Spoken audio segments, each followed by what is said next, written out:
Hey there, and welcome to Crime for Sleep. I know you're having trouble falling asleep, so let me keep you company with true crime stories from around the world. Before we dive in, I'm curious, where did you first hear this one? If you enjoy these stories, don't forget to like, comment, and subscribe. Now get comfortable, and let's get into tonight's case. Crime 1. I never liked going near that part of the house. The bottom stair always creaked in a weird way, too deep, like it echoed into something hollow. Last week I dropped a pencil and it rolled beneath the stairwell. When I reached down, my fingers brushed something soft. It wasn't fabric, it felt like skin. I pulled back so fast I scraped my knuckles on the wood.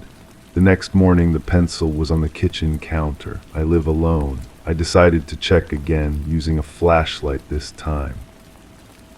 What I saw wasn't just a gap, it was a crawl space. Inside were blankets, wrappers, and a stack of photos. All of them were of me sleeping, different angles, different days, and written across one in red ink, "This is the last one." The photographs had a quality that made my stomach turn. They weren't blurry or distant. Someone had been close enough to hear me breathe. The timestamps on the back showed they'd been taken over the course of months. I recognized my old pajamas in some, the ones I'd thrown away after the washing machine broke them. That was before winter started. I called the police naturally. The officer who came was young, maybe fresh out of training. He examined the crawl space with professional interest, but his questions felt rehearsed. He asked about ex-partners, co-workers, anyone who might have access to my house. I gave him names, but even as I spoke, something felt wrong. The photos were too clean, too carefully arranged. Whoever took them had time to organize them, to select them. The officer bagged everything, including the blankets that smelled faintly of cologne I couldn't identify. He promised to dust for fingerprints, to check with neighbors, to look into recent break-ins in the area. Standard procedure, he said. I should change my locks, install better lighting, maybe consider staying elsewhere for a few days. I didn't leave. Instead, I started paying attention to details I'd ignored before. The kitchen window that never quite closed properly. The back door that sometimes felt looser in its frame than I remembered. Small things that could be explained away, but together they formed a pattern. Someone had been learning my house, studying it. The detective assigned to my case was different from the first officer. Older, quieter, with eyes that lingered on details longer than necessary. She asked me to walk through a typical evening, to describe my routines. Where did I park my car? Which lights did I leave on? What shows did I watch before bed? Her questions felt invasive, but I answered them all. She wanted to know about my work schedule, my habits, who I spoke to regularly. The more I talked, the more I realized how predictable my life had become. Same grocery store, same route home, same spot on the couch where I fell asleep watching television. I'd made myself easy to observe. The fingerprint results came back inconclusive. Too many partial prints, too much contamination from the damp crawlspace environment. The photos had been handled carefully, probably with gloves. Whoever did this understood evidence, understood how investigations worked. I started noticing my neighbor more often. He worked irregular hours, often coming home when I was getting ready for bed. We'd lived next to each other for 2 years, exchanging polite nods and small talk about the weather. But now I watched him differently. His bedroom window faced mine. His backyard connected to mine through a gap in the fence I'd never bothered to repair. During one of our conversations, he mentioned how thin the walls were in these old houses. How you could hear everything if you knew where to listen. He said it with a smile, like it was just friendly observation. But his eyes stayed on my face longer than they should have, watching for my reaction. The detective came by again, this time with questions about my neighbor. She'd spoken to him already, she said. He'd been helpful, concerned about my safety. He'd even offered to keep an eye on my house when I wasn't home. She said this like it was generous, but something in her tone suggested she found it interesting too. I asked to see the photos again. The detective spread them across my kitchen table, and I forced myself to look carefully. In one, my bedroom door was slightly open, showing the hallway beyond. In another, the angle suggested the photographer had been standing near my dresser. These weren't taken from outside. Someone had been inside my house, moving through my rooms while I slept. The realization made my hands shake. I gripped the edge of the table, trying to process what that meant. How many times had someone been in my house? How long had they been watching me before they started taking pictures? The detective asked if I'd given anyone a key recently. Repair workers, housekeepers, anyone who might have made a copy. I couldn't think of anyone, but then I remembered the locksmith who'd come after I'd locked myself out a few months earlier. He'd seemed professional, efficient, but he'd asked questions about my schedule, about when I was usually home. I tried to remember his face, his voice, anything distinctive about him. But service workers blur together when you're not paying attention. He could have been anyone. The detective's questions became more pointed. She wanted to know about my relationship with my neighbor, about any conversations we'd had, any times he'd been inside my house.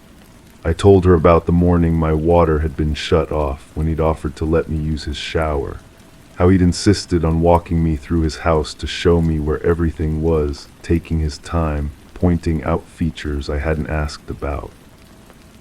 She asked if I'd felt uncomfortable then. Looking back, I realized I had.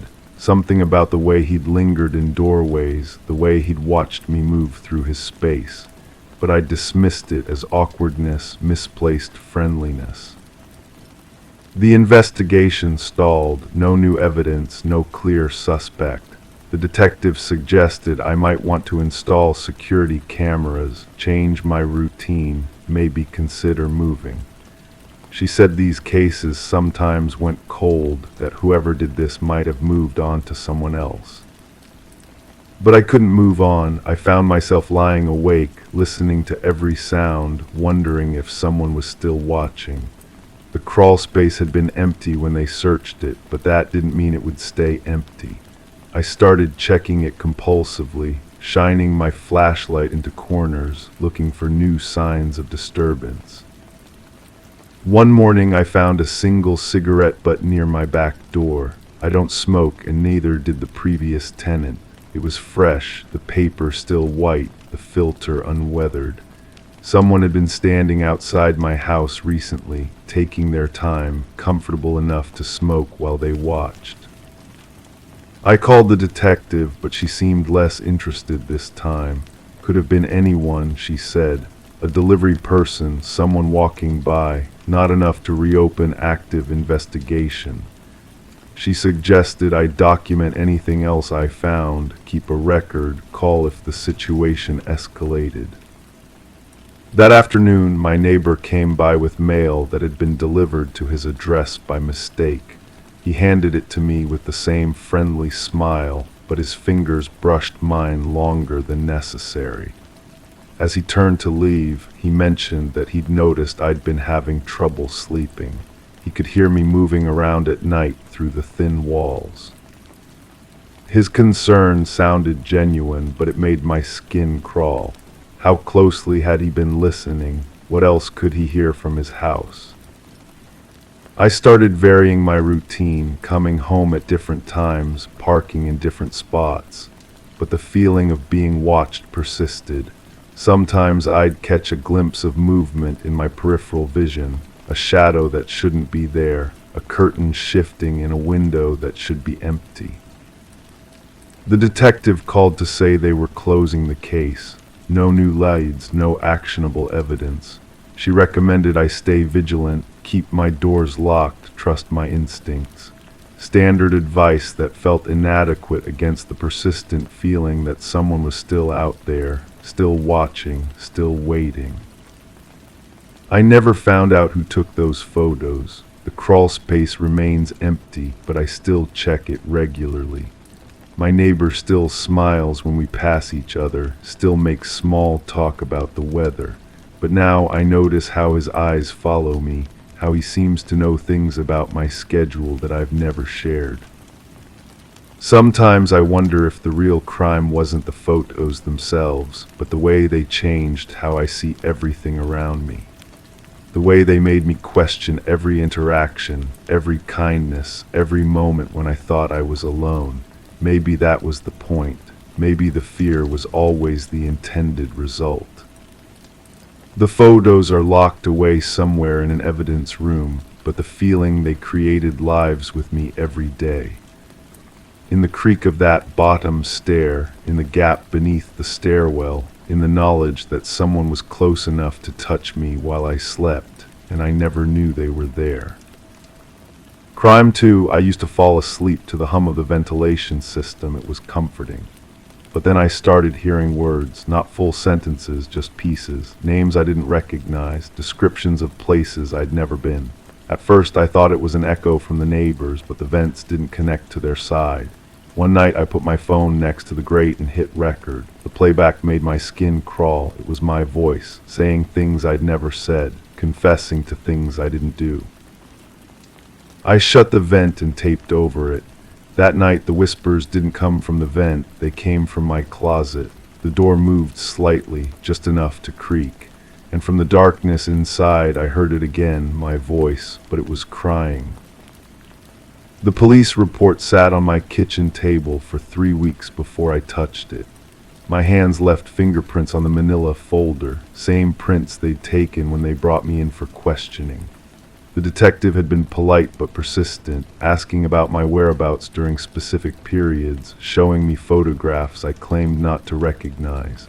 A woman's face stared back at me from those glossy 8x10s. Brown hair, green eyes, a scar above her left eyebrow. She looked familiar in the way strangers sometimes do, like someone you might have passed in a grocery store.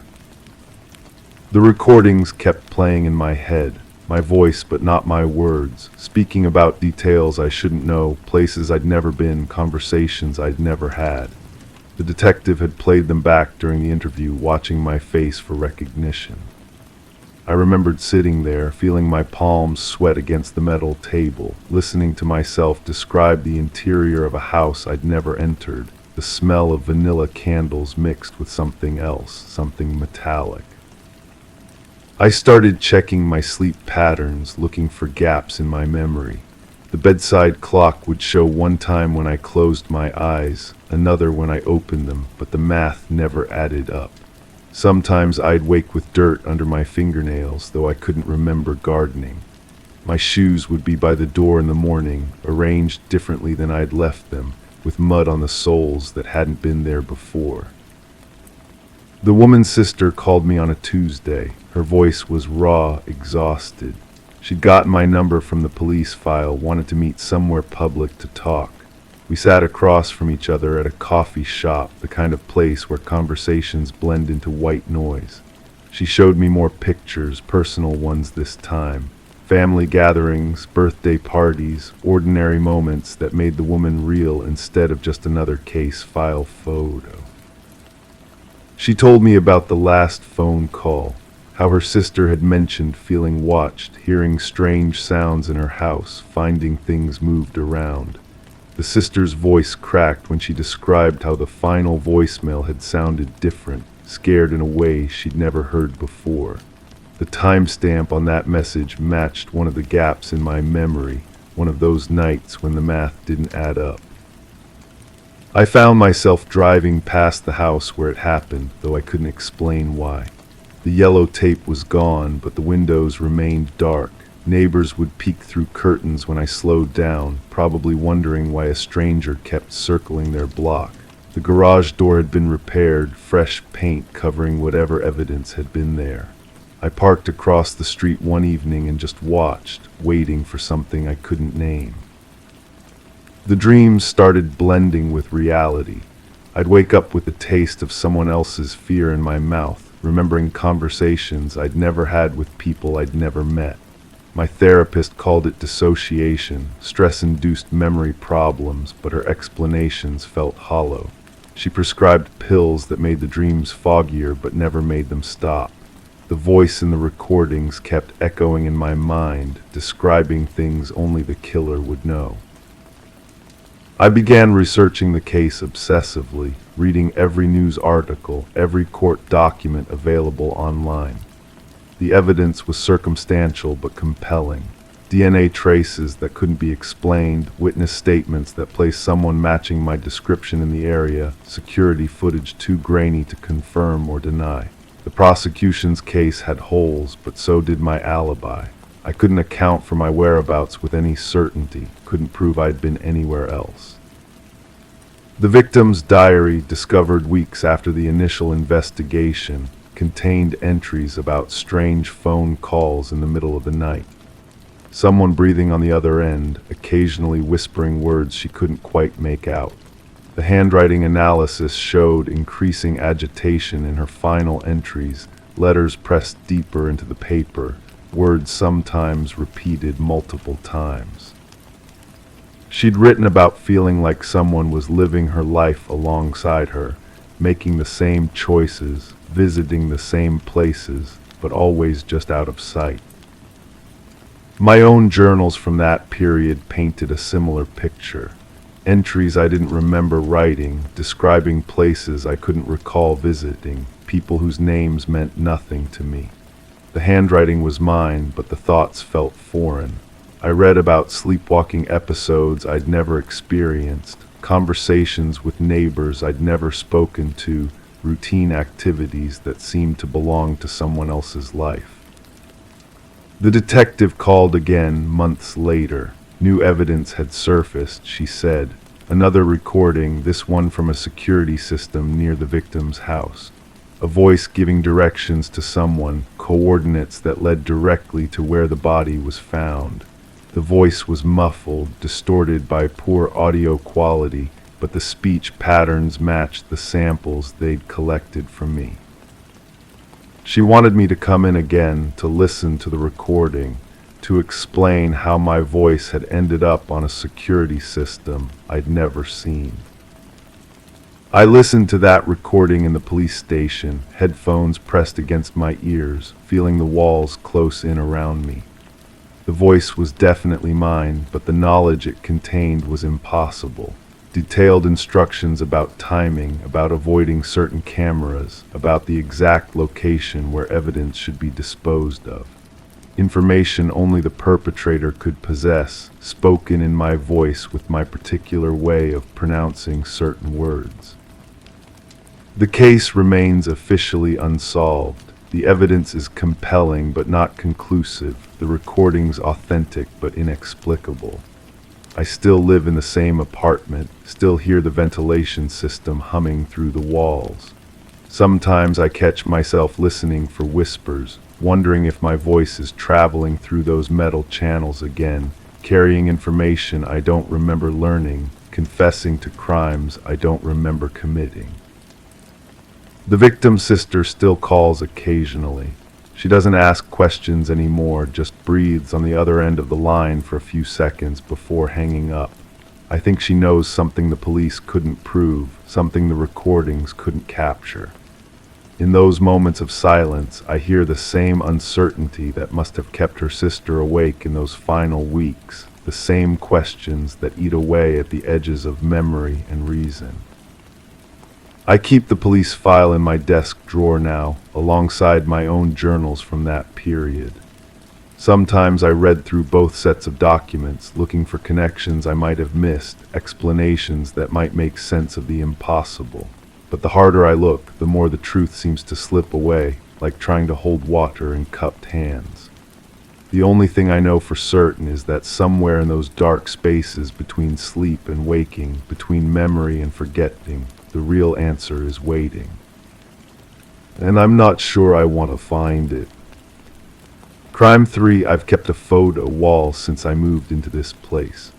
Moments, memories, something to make the place feel like home. But 2 nights ago I noticed one of the pictures looked off. Same pose, same clothes, but my expression was different. My eyes were open wider. My smile looked forced. I thought maybe I printed the wrong version, but then three more changed. The backgrounds were darker. I was standing slightly to the left. In one, my hand was raised, pointing at something outside the frame.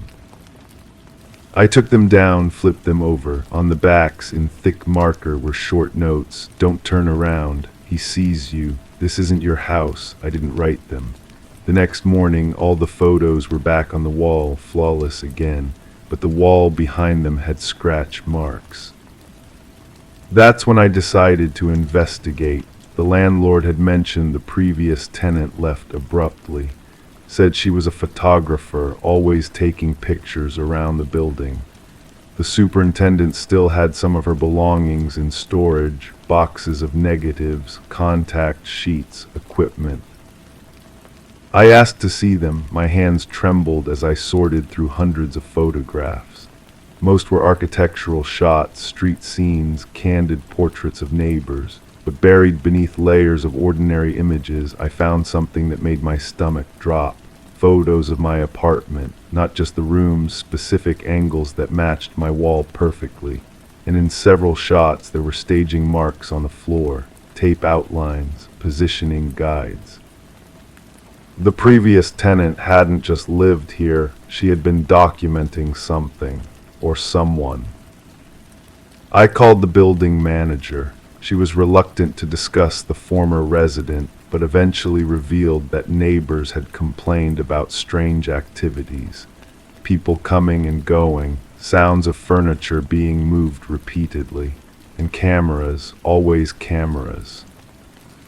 The superintendent agreed to meet me. His weathered hands shook as he lit a cigarette. He told me the photographer had approached him about accessing other apartments when tenants were away. Said she was creating an art project about domestic spaces. He had refused, but she kept asking, getting more insistent, more desperate. Then she started asking about specific tenants, their schedules, their habits, whether they lived alone. My throat tightened. I pressed him for more details. He described how she would position herself in the lobby, studying people as they entered and left, taking notes, sketching floor plans.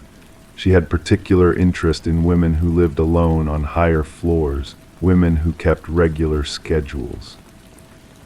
I thought about my own routine, how predictable I was, same departure each morning, same return each evening. How exposed my apartment felt with all those windows. Back in my unit, I examined the scratch marks behind where my photos hung. They weren't random.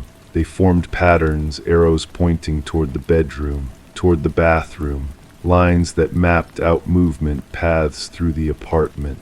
Someone had been marking territory, planning routes. I found her contact information in the storage boxes. The photographer had kept detailed journals alongside her images, page after page of observations about building residents. My name appeared frequently, notes about my appearance, my schedule, speculation about my personal life, and references to someone else, a collaborator she called the client. The entries became increasingly erratic. She wrote about pressure to deliver results, about someone demanding more intimate documentation, about feeling trapped between her artistic vision and someone else's darker intentions. The final entries mentioned a confrontation. The client had become aggressive, threatening. She had tried to back out of whatever arrangement they had, but he wouldn't let her. She wrote about being watched, about her own photos being altered without her knowledge, about messages appearing in her darkroom. I realized the photos on my wall weren't just changing, they were being replaced with versions that had been manipulated before I even moved in. Someone had prepared multiple variations, staging different scenarios, testing different messages. The notes on the backs weren't random threats, they were instructions for a game I didn't know I was playing. My phone buzzed, a text from an unknown number. Check your bedroom closet. I hesitated. Every instinct told me to leave the apartment, to call for help, but I needed to know. The closet door creaked as I opened it. Hidden behind my hanging clothes was a small hole in the wall, fresh sawdust on the floor. The opening was just large enough for a camera lens. On the other side of that wall was the adjacent apartment, the one that had been vacant since I moved in, the one the building manager claimed was being renovated. I pressed my ear to the hole. Silence. Then the faint sound of breathing. Someone was there. Someone had been there all along, watching, waiting, documenting my life through a lens I never knew existed. The photographer's journal had one final entry I had overlooked, written in different handwriting in the margin. Subject relocated. New documentation protocol in effect. Phase 2 initiated. I backed away from the closet. My photos on the wall seemed to stare back at me with expressions I didn't remember making, poses I didn't remember holding, moments that felt familiar but wrong, as if someone else had been directing the scenes of my life. My hands found my phone. I started to dial, then stopped. Who would believe this? What crime had actually been committed? A few altered photographs, some notes on a wall, a hole that could have been there for years. But I knew what I had discovered. Someone had been collecting women, not physically, digitally, creating archives of their lives, their routines, their vulnerabilities, and I was just the latest addition to a collection that stretched back further than I wanted to imagine.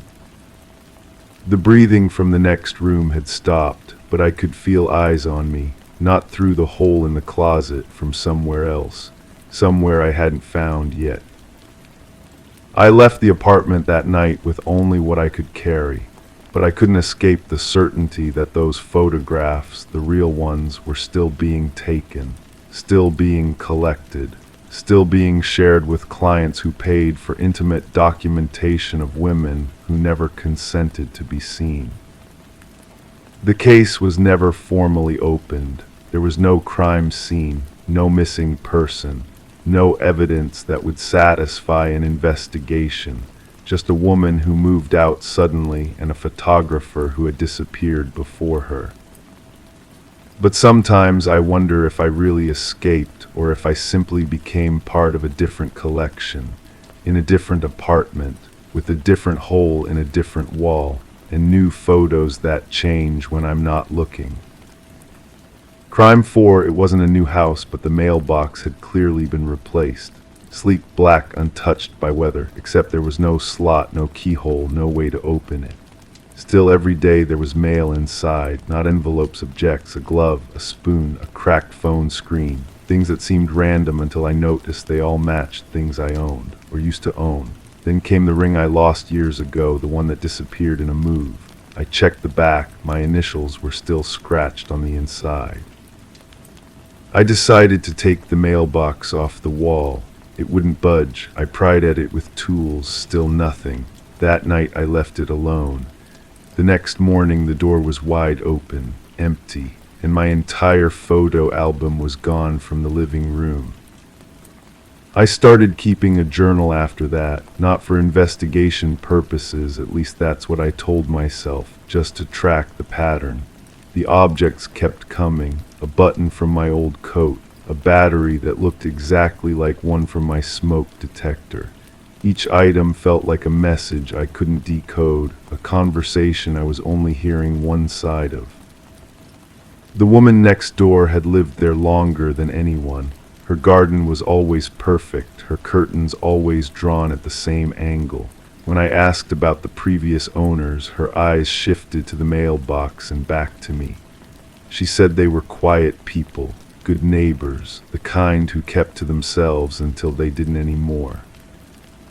I pressed her for details. She mentioned arguments that carried through thin walls, not screaming, something worse. The kind of low, persistent talking that made you strain to listen. She'd hear one voice, then silence, then that same voice again, like someone having a conversation with empty air. The police report was public record. I found it buried in a stack of routine calls. Welfare check requested by concerned neighbor. No answer at the door. Entry forced. House empty but lived in. Food still warm on the stove. Clothes in the dryer still damp. Personal belongings left behind, including identification and wallet. No signs of struggle. No forwarding address. But there was something else in that report. An inventory of items found in the basement. Tools. Photographs of various houses in the neighborhood. Maps with certain properties circled. And boxes of what the officer described as personal effects not belonging to the residents. Things like jewelry, clothing items, small electronics, all carefully catalogued and stored. I started noticing things about my own house then. Scratches around the locks that weren't there before. Dust patterns on surfaces that suggested items had been moved and replaced. The way certain floorboards creaked differently than they used to. Small changes that could be explained away as paranoia or the natural settling of an old house. The breakthrough came when I found the key. It was tucked behind a loose board in my basement wall, wrapped in cloth that smelled like someone else's perfume. The key was small, brass, with numbers etched into the metal.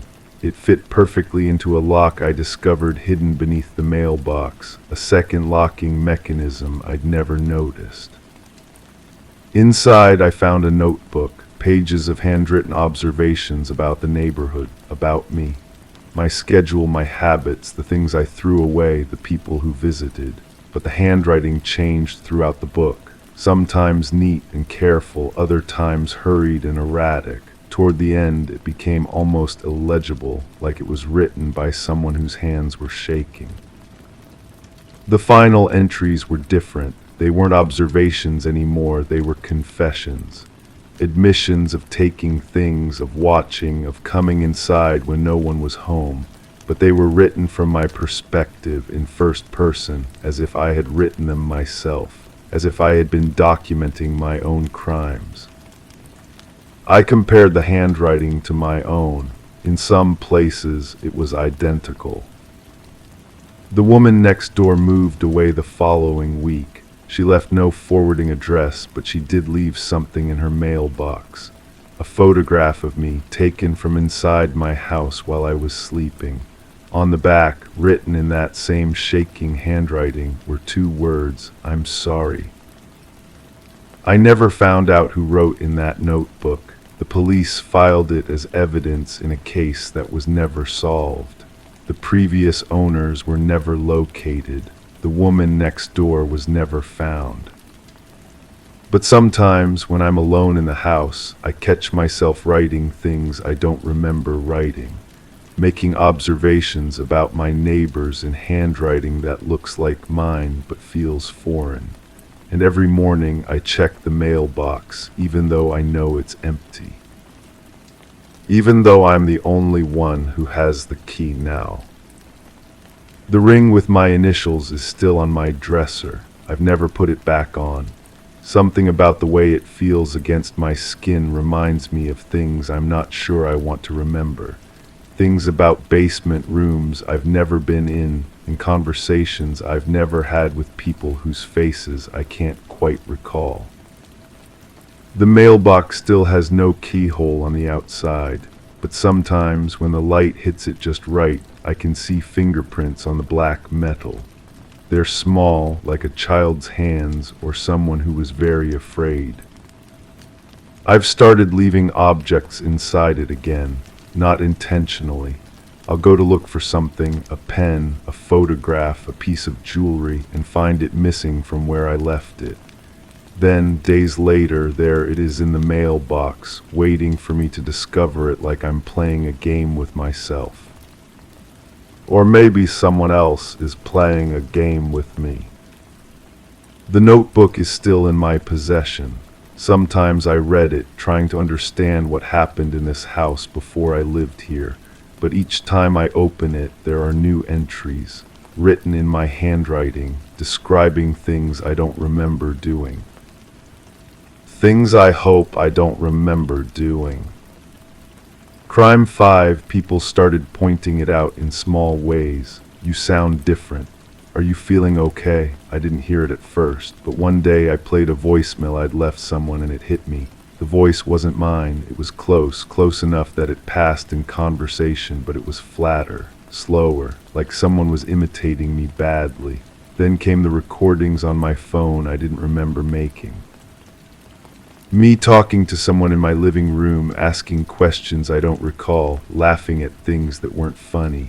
I live alone. One file was named Instructions. I hit play. My voice said, "Hide the recorder when you're done." I looked around my apartment, and behind a vent I found the mic, still recording, still warm.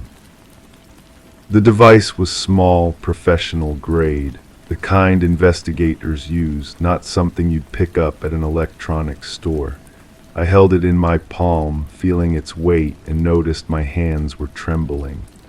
The metal was smooth except for a tiny scratch on one side, deliberate, like a mark someone would make to identify their equipment. I played more files, conversations that never happened, at least not in my memory. My voice asking detailed questions about my daily routine, my work schedule, who I talked to regularly. The responses came from another voice I recognized but couldn't place immediately. A woman, careful with her words, answering like she was reading from a script. The apartment felt different now. Every corner held potential hiding spots. I moved through rooms I'd lived in for years like they belonged to someone else. The smell of coffee lingered even though I hadn't made any that day. A book lay open on my kitchen counter, a true crime paperback I'd never purchased, bookmarked at a chapter about voice analysis in criminal investigations. I called my sister, the one who'd first mentioned my voice sounding strange. She picked up on the first ring, which wasn't like her. "I was expecting your call," she said. "What do you mean?" "Someone contacted me yesterday, said they were conducting a study about family vocal patterns, asked if I'd noticed any changes in how you speak lately." The room felt smaller. Who was it? They didn't give a name, just said they were researchers. They knew things about you, though, where you work, what car you drive. I thought you'd signed up for something. I hadn't signed up for anything. That night I went through every inch of my apartment. 3 more recording devices. One inside my bedroom lamp, another taped under my desk, the third embedded in the frame of my bathroom mirror. All of them warm, all recently active. Someone had been documenting my life in forensic detail. The files on my phone kept multiplying. Conversations spanning weeks, maybe months. My voice became more distorted in the newer recordings, like someone was fine-tuning an impersonation. But the content grew more specific. Details about my childhood only I should know. Stories I'd never told anyone, memories I'd kept private. I found a folder labeled Practice Sessions. Audio files of someone else speaking in my voice, getting better with each attempt. The early ones were obviously wrong, too high, too fast, but the recent ones were perfect. If I hadn't known better, I would have sworn it was me speaking. The woman's voice appeared in later files, giving instructions. Remember, the inflection drops at the end of questions, and there's a slight pause before saying certain words. She was teaching someone to become me. I started leaving my apartment only when necessary. Work became unbearable because every conversation felt staged. Colleagues would reference things I'd supposedly said, jokes I'd apparently made, plans I'd never agreed to. They looked at me strangely when I didn't remember, like I was the one acting unusual. The police detective I spoke with was polite but skeptical. Identity theft through voice impersonation wasn't something they encountered often. She took my statement, looked at the recording devices, and said they'd investigate. but her expression suggested she thought I was paranoid, possibly unstable. "Have you been under stress lately?" she asked. Sometimes people forget conversations they've had. I wanted to tell her about the voice coach hiding in my phone, about the careful documentation of my speech patterns, about how someone was stealing pieces of my identity one recording at a time. Instead, I nodded and said I'd been working too much.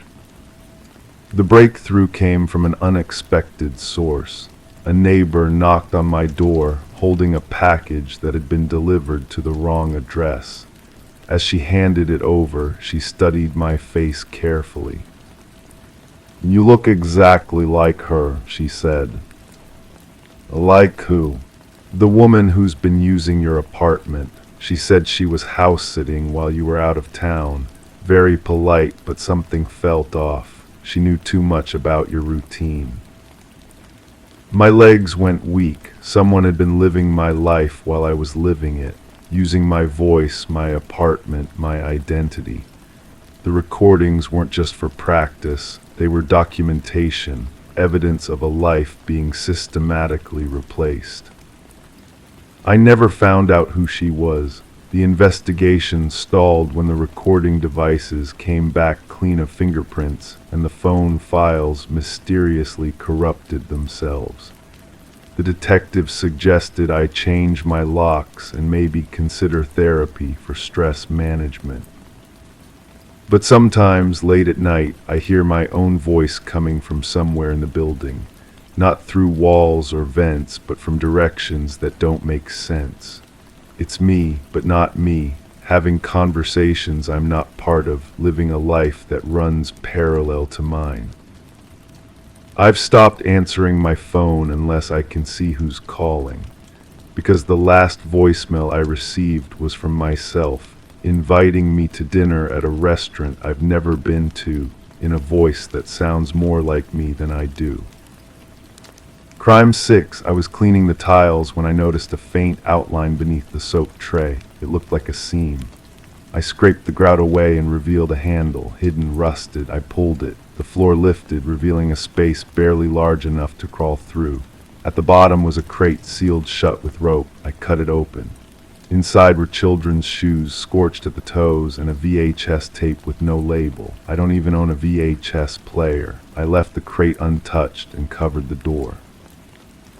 The next day, the crate was gone, but the shoes were neatly placed on the shower floor, facing the drain. That was when I knew someone else had been in my house. The previous tenant had left suddenly, according to the landlord. Family emergency, he said, packed everything in a single afternoon, left behind a forwarding address that turned out to be a vacant lot. The deposit covered most of the damages, though the landlord seemed eager to rent the place quickly. Too eager, I thought, but the price was right, and I needed somewhere to start over. The shoes were small, maybe a size 2. Canvas sneakers with cartoon characters I didn't recognize, the kind of shoes a parent buys without asking what the child actually wants. The scorch marks weren't uniform. They looked deliberate, like someone had held a lighter to the fabric and watched it curl. The smell still lingered in the bathroom air, acrid and sweet. I bought a VHS player from a thrift store that afternoon. The clerk, an elderly woman with paint-stained fingers, asked if I was starting a collection. I told her it was for old family videos. She smiled and wrapped the player in yesterday's newspaper. The headline caught my eye. Missing child case remains cold after 2 years. Back home, I plugged in the player and inserted the tape. Static filled the screen, then a living room came into focus. Same layout as mine, but different furniture. A child's voice, muffled and distant, asking someone to stop. The camera shook. A man's voice, clearer now, telling the child to be quiet. The screen went black for several seconds, then showed a different room. A basement maybe, concrete walls. The child was crying. I stopped the tape. The neighbor across the hall had lived here longer than anyone. She introduced herself as Mrs. Chen when I moved in, brought me homemade soup, and asked too many questions about my work schedule. I knocked on her door that evening. She invited me in, served tea that tasted like flowers, and waited for me to speak. I asked about the previous tenant. Her hands tightened around her cup. Nice young man, she said, quiet, worked irregular hours, had visitors sometimes, but they never stayed long. She'd seen children coming and going, always with different adults. Thought maybe he ran a daycare, though it wasn't licensed. The children seemed tired, she said, walked slowly, stayed close to the walls. She paused, looking past me toward her window. There was a fire, she continued. Small one, happened in the middle of the night. Fire department came, but by then it was mostly smoke. The young man said it was an electrical problem, faulty wiring in the bathroom. He seemed shaken, more than you'd expect from a minor incident. Mrs. Chen had smelled something burning earlier that evening, but not wood or plastic, something organic. I thanked her for the tea and returned to my apartment. The shoes were still in the shower, positioned exactly as I'd found them. I moved them to the kitchen counter, photographed them, then put them in a plastic bag. The VHS tape went into another bag, evidence, though I wasn't sure of what. The next day I called the fire department. They kept records, the dispatcher told me, but I'd need to file a request. Public information took time to process.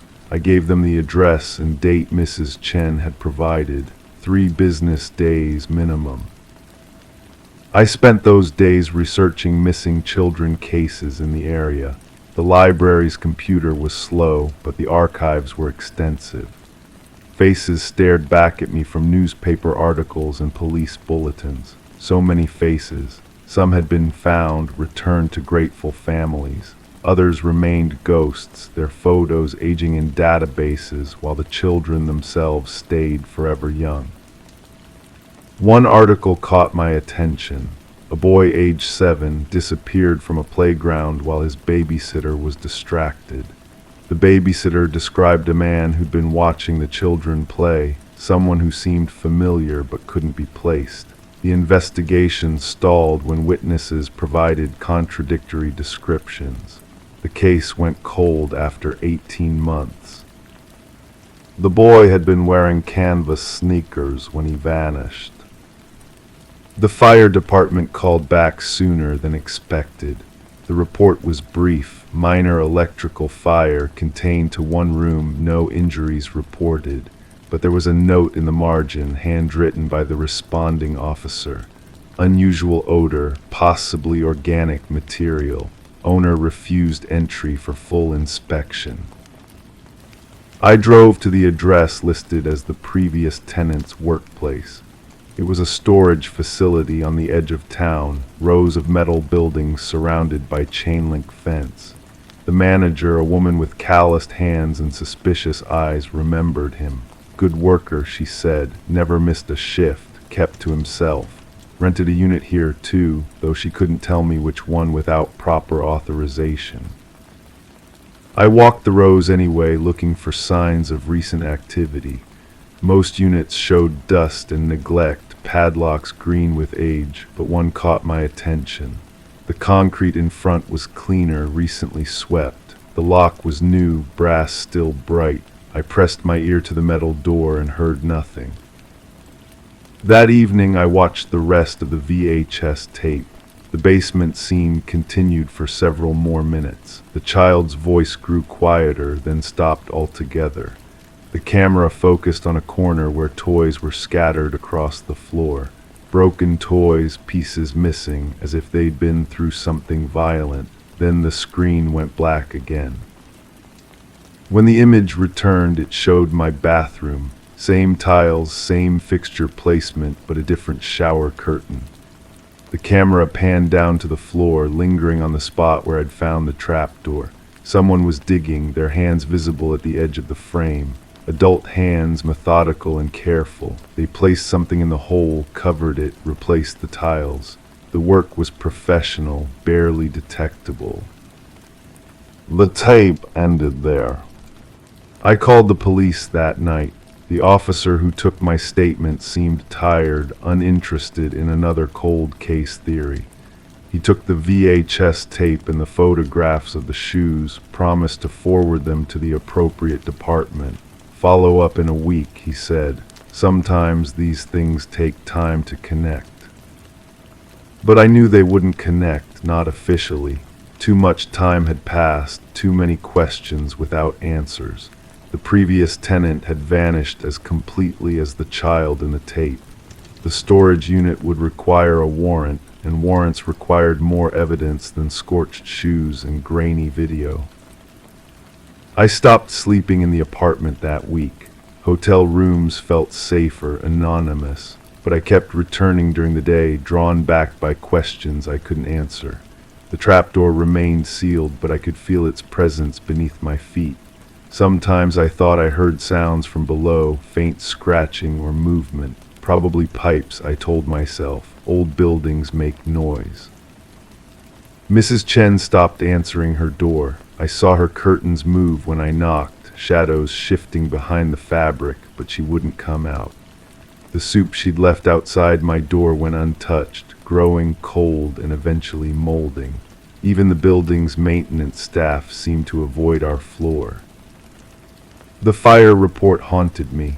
Unusual odor, possibly organic material. I found myself researching cremation temperatures, combustion points of different materials. Human bone requires intense heat to burn completely. Flesh chars at lower temperatures, producing that sweet, acrid smell Mrs. Chen had noticed. But I had no proof. Just suspicions, coincidences, and a VHS tape that could have been filmed anywhere. The shoes might have come from any thrift store. Their scorch marks the result of a careless accident. The previous tenant's sudden departure could be explained by genuine emergency, his forwarding address a simple mistake. Still, I couldn't shake the feeling that someone was watching me. In the grocery store, I'd catch movement in my peripheral vision, turn to find empty aisles. Footsteps echoed mine on the sidewalk, matching my pace until I stopped to look back. The apartment building's security cameras had been broken for months, according to the landlord. No way to verify who came and went. I decided to leave, found a new place across town, gave notice to the landlord. He seemed relieved, didn't ask for explanation beyond job transfer. The deposit came back quickly, no questions about normal wear and tear. He already had the apartment listed before I finished packing. On my last day, I returned to the bathroom one final time. The trapdoor was open again, the space below empty except for fresh concrete. Someone had filled it in, smoothed the surface, made it look untouched. But I could smell lime in the air, sharp and chemical, the kind of lime used to accelerate decomposition. The shoes were gone from my kitchen counter. In their place was a note, handwritten in careful block letters. Some doors should stay closed. I left without looking back, drove straight to the police station. The officer from before wasn't available, and his replacement seemed even less interested in my story. The VHS tape was in evidence, he said, but these things take time. Maybe someone would follow up eventually. But I know they won't. Some cases are meant to stay cold, some doors meant to stay closed. The previous tenant understood that, so did Mrs. Chen. So did whoever left that note in my kitchen. I still check missing children reports sometimes, late at night when sleep won't come. New faces appear regularly, join the gallery of the lost and forgotten.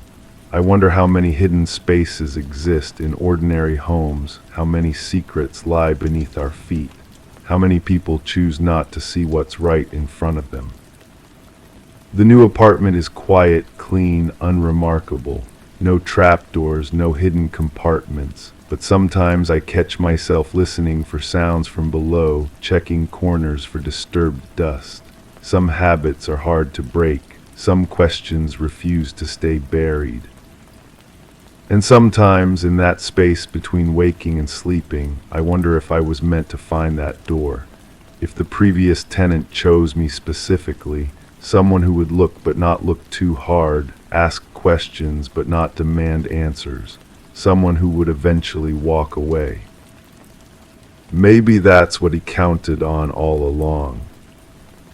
Crime 7, not literally, of course, but when I sat down I could hear something muffled, almost organic. I thought maybe an old speaker was stuck inside. I cut it open, pulling away layers of fabric and padding, deeper and deeper until I hit something solid, wood not part of the frame. It was a box. I pried it loose. It was nailed shut. I opened it. Inside was a set of headphones plugged into nothing. I put them on, and immediately I heard breathing, then crying.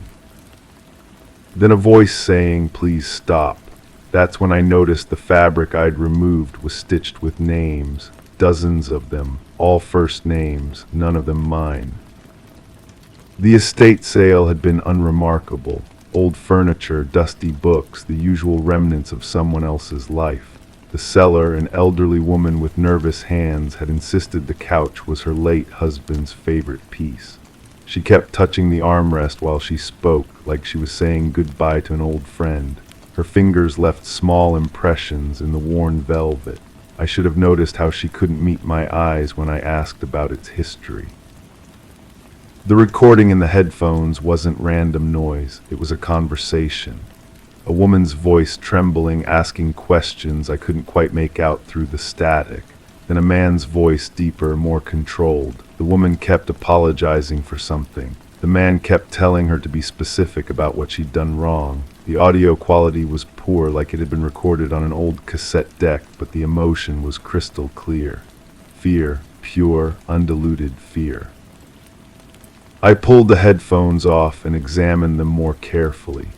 They were vintage, probably from the 70s, with thick padding around the ears. The cord had been cut and reconnected multiple times, creating small bumps along its length. Someone had taken great care to preserve this recording, to hide it where it might never be found. The box itself was handmade, with dovetail joints and a brass nameplate that had been scratched beyond recognition. The fabric samples I'd removed told their own story. Each name was embroidered in different thread colors, different handwriting styles. Some looked fresh, others had faded with age. I counted 43 names total, women's names mostly, a few that could have belonged to either gender. They weren't arranged randomly, they formed a pattern like a family tree or organizational chart, with lines connecting certain names to others. I called the elderly woman who'd sold me the couch. Her phone rang twice before connecting to an automated message saying the number was no longer in service. I drove back to the address where the sale had been held. The house was empty, with a "for rent" sign planted in the overgrown front yard. The neighbors claimed they'd never seen an estate sale there.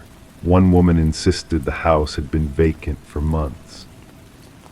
The local library's newspaper archives revealed something interesting. 3 separate missing person reports over the past decade, all involving women whose first names matched those embroidered on the fabric. The reports were filed in different areas, months apart, with no apparent connection between the cases. Each woman had simply vanished from her normal routine, leaving behind puzzled family members and unanswered questions. I listened to the recording again, this time with better headphones, trying to catch details I'd missed. The background noise included what sounded like traffic, but distant, like the recording had been made in a basement or soundproofed room. There were also periodic mechanical sounds, clicks and whirs that reminded me of old recording equipment cycling through its operations. The conversation itself was clearly coercive. The woman was being forced to confess to something, but the man's questions were too distorted to understand completely. The pattern in the embroidered names became clearer as I studied it longer. It wasn't a family tree, it was a timeline. The names were arranged chronologically, with the oldest faded threads at the top and newer additions toward the bottom. The last name was stitched in bright red thread that looked recently purchased. Below it was a space, as if someone had been preparing to add another name. I contacted a friend who worked in audio restoration. She cleaned up the recording enough for me to understand more of the conversation. The woman was being forced to describe her daily routine, her family members, her fears. The man was methodical, patient, like he was conducting an interview rather than whatever this actually was. Near the end of the recording, the woman mentioned an address, my address. The couch had been in my living room for 3 weeks. I'd sat on it every evening, watching television, reading, sometimes falling asleep there. The thought that someone had been listening to those recordings, studying that fabric, while I was just a few feet away made my skin crawl. I checked every inch of my house for hidden cameras or recording devices, but found nothing.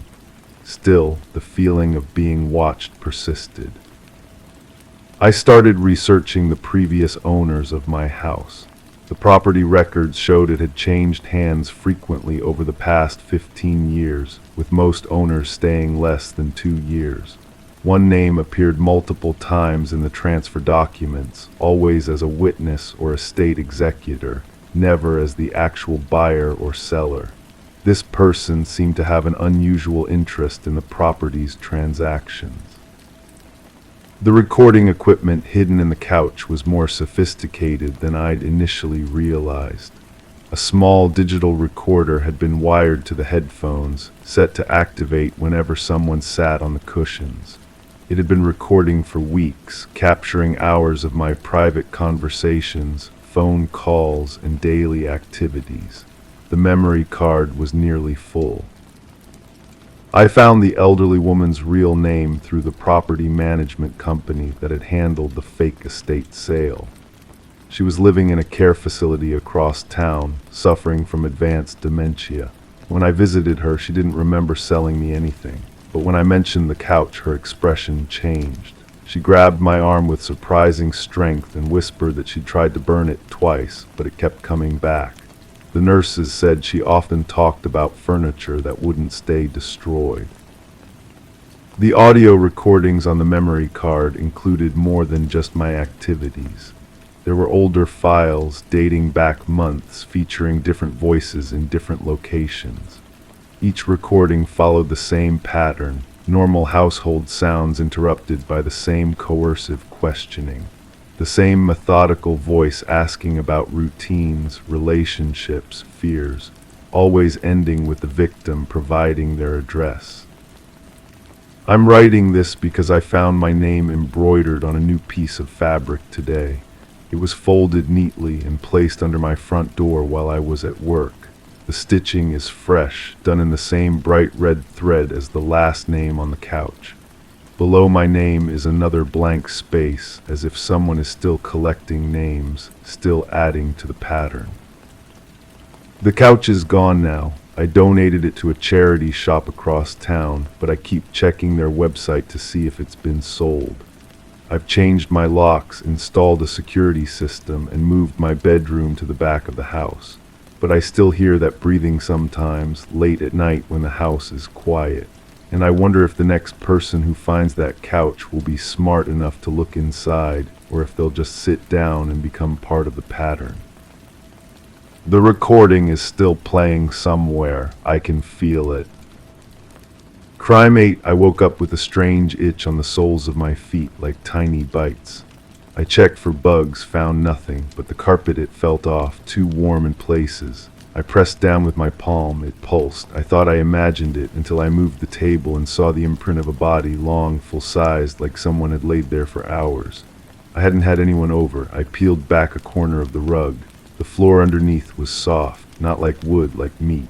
That night I slept on the couch. And woke up with the couch cushions rearranged to spell my name. The apartment had been empty for 6 months before I moved in. The landlord mentioned the previous tenant left suddenly, but nothing more. I'd gotten a good deal on the rent, too good maybe. The carpet came with the place, thick burgundy, covering most of the living room. It had seemed like a bonus at first. I started paying attention to details I'd missed before. The carpet had darker patches, irregular shapes that looked almost organic. When I ran my fingers over them, they felt different from the rest, softer, slightly damp despite the dry air. I took photos, compared them day by day. The patches were growing. The neighbor across the hall was an elderly woman who spent most of her time watching through her peephole. I knocked on her door one evening, introduced myself. She invited me in for coffee, her hands shaking as she poured from a chipped pot. "The previous tenant," I said carefully. "Do you remember anything unusual about him?" Her eyes went distant. He was quiet, too quiet. Never heard footsteps, never heard the TV, but sometimes there were other sounds. "What kind of sounds?"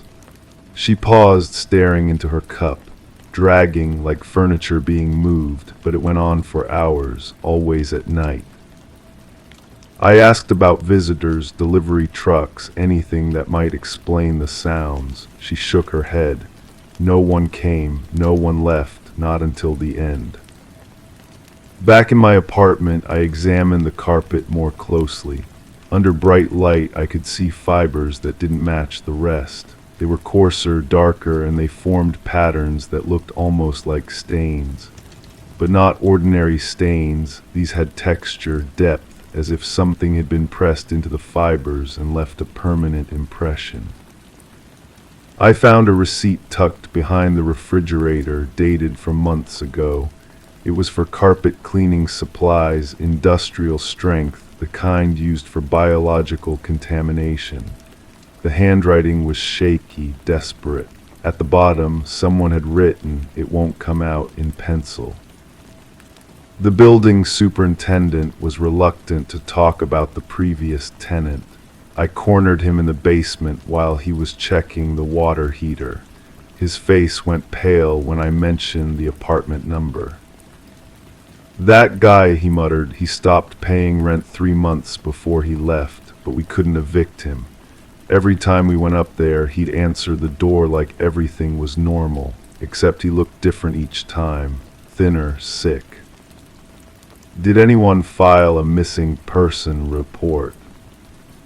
"No family, no friends. He worked from home, some kind of online business. The police came once, welfare check. They said he seemed fine." But the superintendent's hands were trembling as he spoke. "The smell," he whispered. "We all smelled it, coming from the vents, seeping through the walls, sweet but wrong, like flowers left in water too long." I started sleeping with the lights on. The carpet seemed to move in the darkness, shifting patterns that disappeared when I looked directly at them. I placed objects on specific spots, marking their positions. By morning, they'd moved, not far, just enough to notice. The building's previous maintenance records were stored in the basement. I convinced the superintendent to let me look through them. What I found made my stomach turn. Work orders for that apartment going back years. Repeated requests for carpet cleaning, floor repairs, ventilation issues. All signed by different tenants, but the complaints were identical. The same words, the same descriptions, even the same handwriting. I compared the signatures. They were all the same person, just written with different hands. Some steady, some shaking, some barely legible, as if each signature was written by the same person at different stages of illness or distress. The final work order was different. It was a request to remove the carpet entirely, to examine the subfloor, but it was never completed. There was a note scrawled in red ink, "Tenant deceased, apartment to be cleaned and re-rented." But there was no death certificate on file, no obituary, no record of a body being removed from the building. I went back to the neighbor. She was more willing to talk this time, as if she'd been waiting for someone to ask the right questions. "He wasn't the first," she said. "That apartment has had 6 tenants in the past decade. They all left the same way. quietly, suddenly, leaving everything behind, but they all stayed too long first. Months passed when they should have left. What do you mean?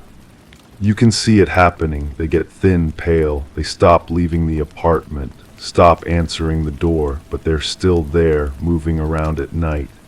And then one day, the moving truck comes and there's a new tenant. She leaned closer, her voice dropping to a whisper. But I never see them leave. I watch that door constantly.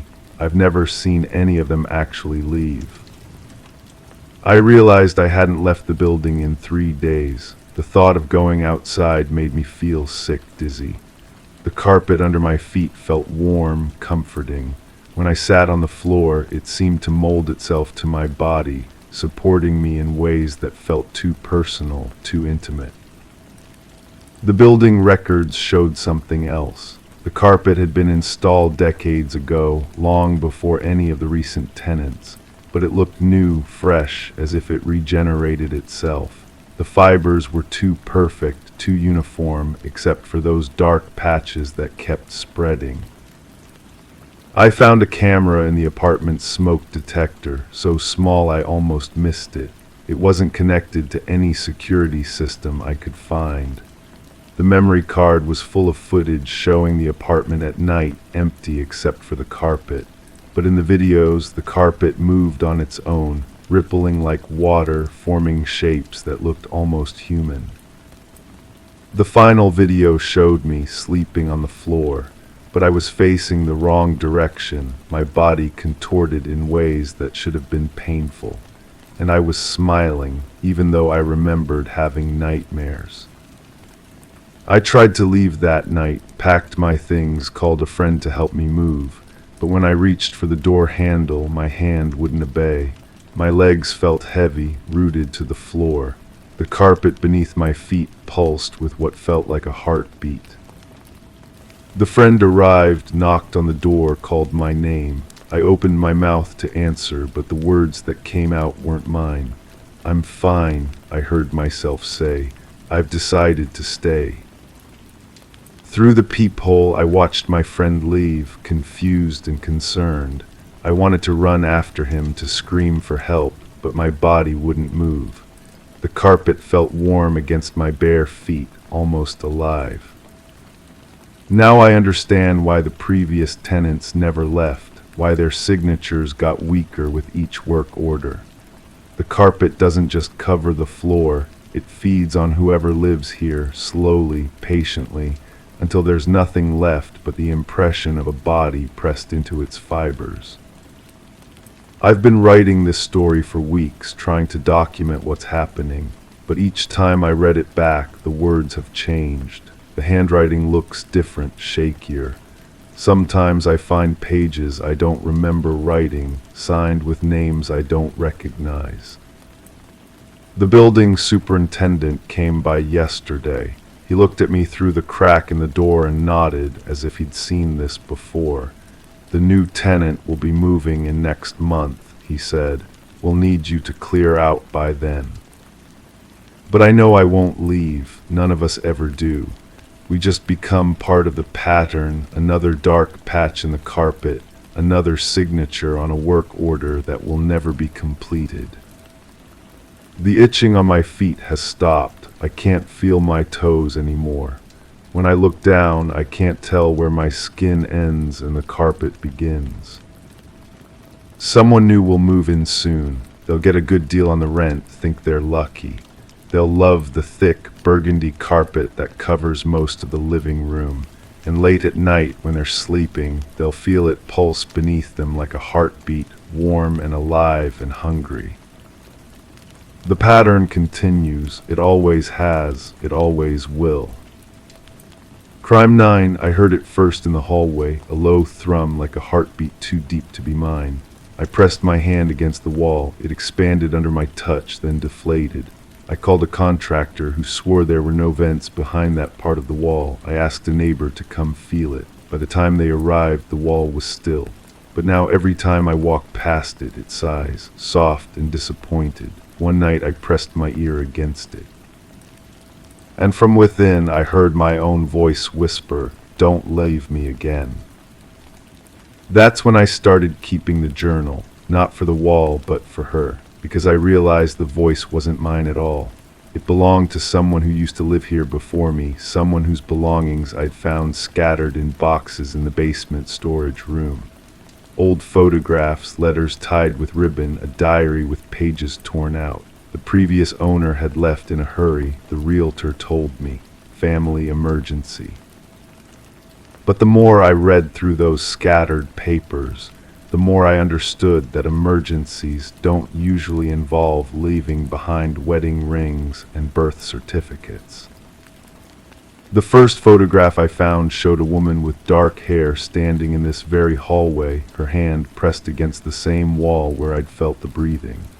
In the picture, she's smiling, but there's something strained about her expression, like she's holding her breath. On the back, someone had written "Last good day" in blue ink. I held the photo up to the light, studying her face, wondering what made it the last of anything.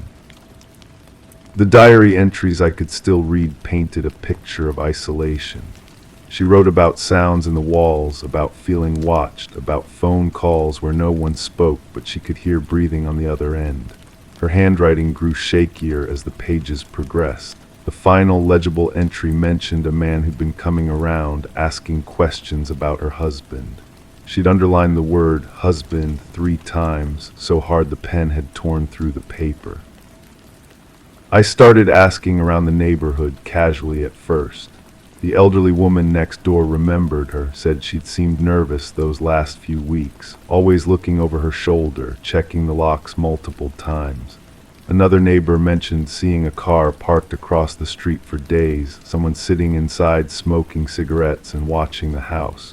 But when pressed for details, memories became fuzzy. People remembered impressions more than facts. The breathing in the walls grew stronger. I could feel it now even from the living room, a rhythmic pulse that seemed to sync with my own heartbeat. I started sleeping with a recorder running, capturing hours of ambient sound. During playback, beneath the white noise of the heater and settling wood, I heard something else. Muffled voices, too distant to understand but close enough to raise the hair on my arms. I enhanced the audio, filtered out background noise. What emerged was a conversation between 2 people, one plighting, one coldly rational. "You can't keep doing this," the first voice said, desperate and familiar.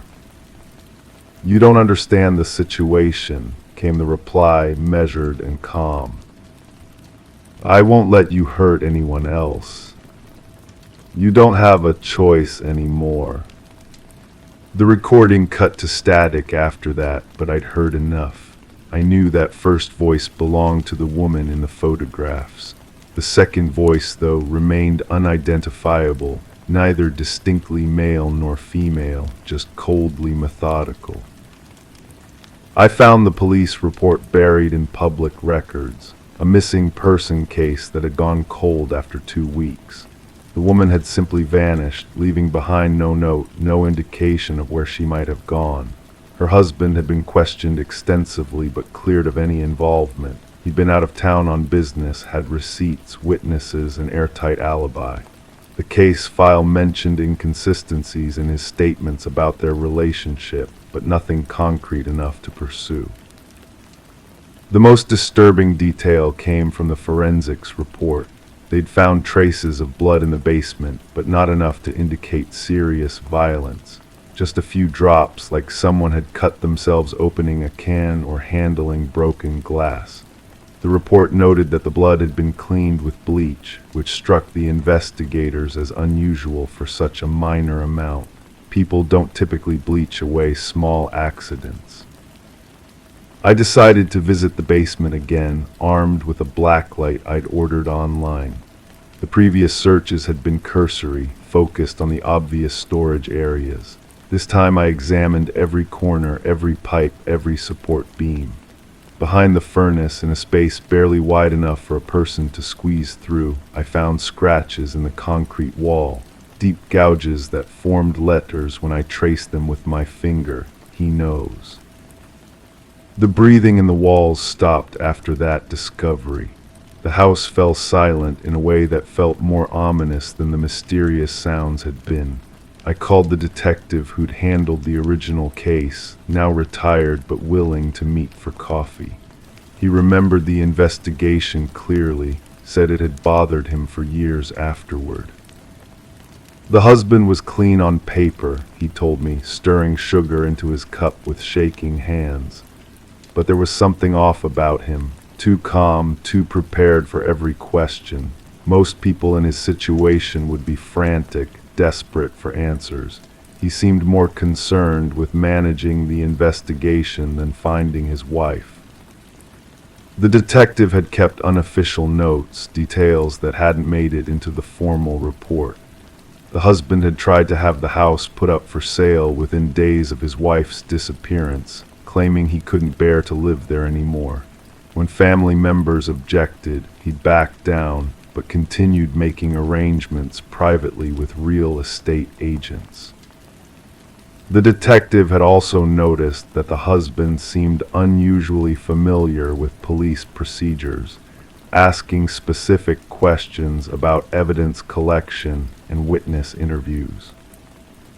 We looked into his background, the detective continued. Clean record, respectable job, no red flags, but his ex-wife from a previous marriage had filed restraining orders twice. Both times the orders were dropped after she moved out of state. When we tried to contact her for the investigation, we found out she died in a car accident 2 years prior. Single vehicle collision, no witnesses. I felt something cold settle in my stomach as he spoke. The pattern was becoming clear, but proving it would be nearly impossible. The detective confirmed my suspicions about evidence that couldn't quite be evidence, coincidences that were too convenient to ignore but too circumstantial to prosecute. The worst part, he said, leaning forward conspiratorially, was finding out who bought the house after the case went cold.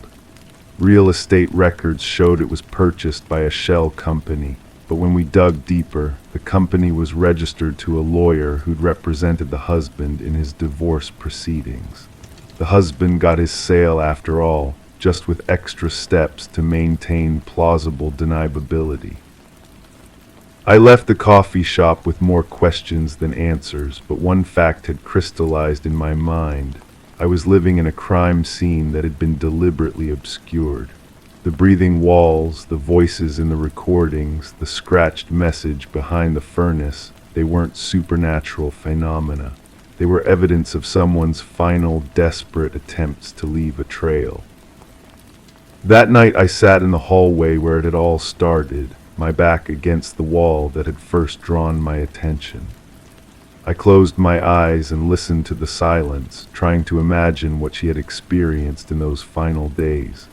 The fear of being watched, the growing realization that the person she trusted most was planning something terrible, the desperate hope that someone would eventually piece together the clues she was trying to leave behind.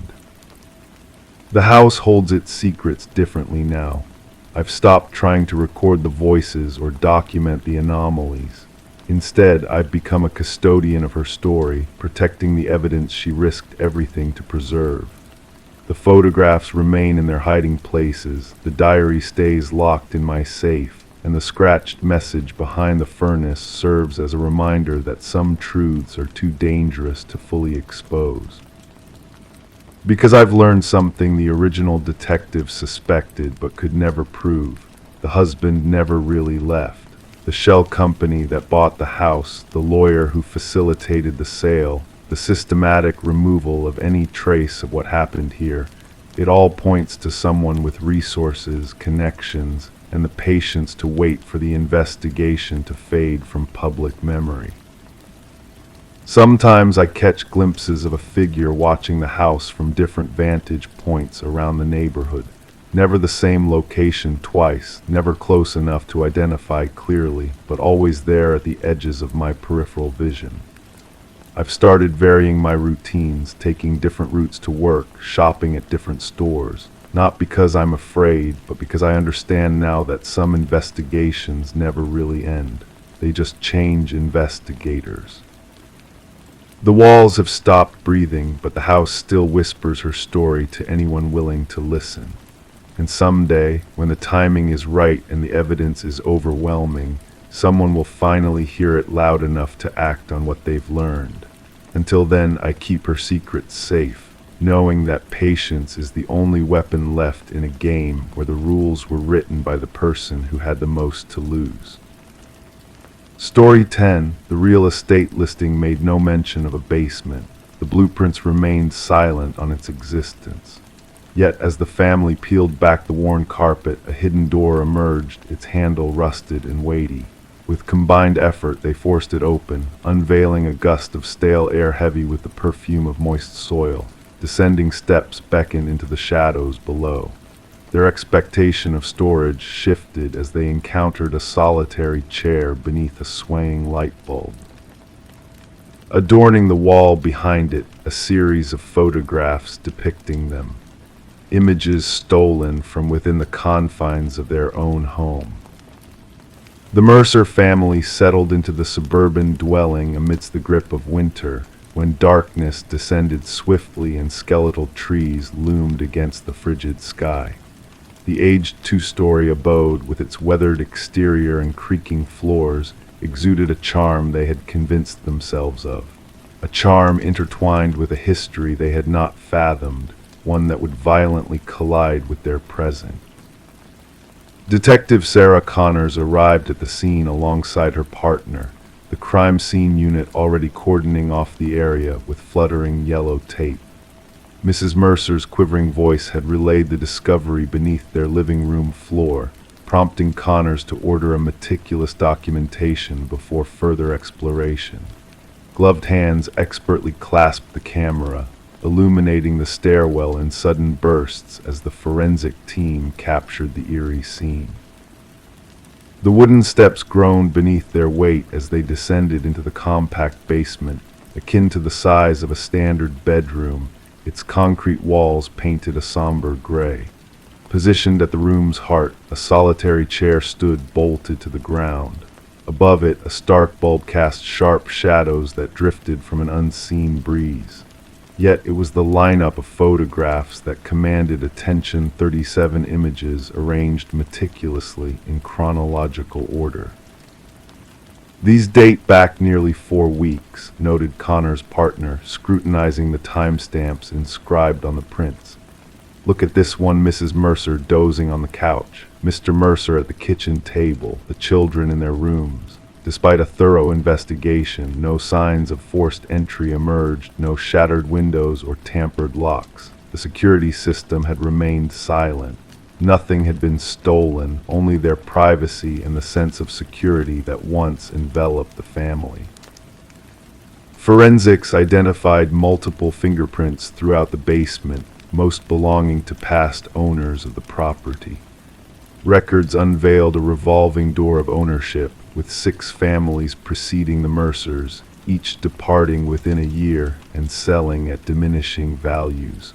None had ever referenced an underground chamber. "We must interview every previous owner," Connors directed, leafing through her notepad.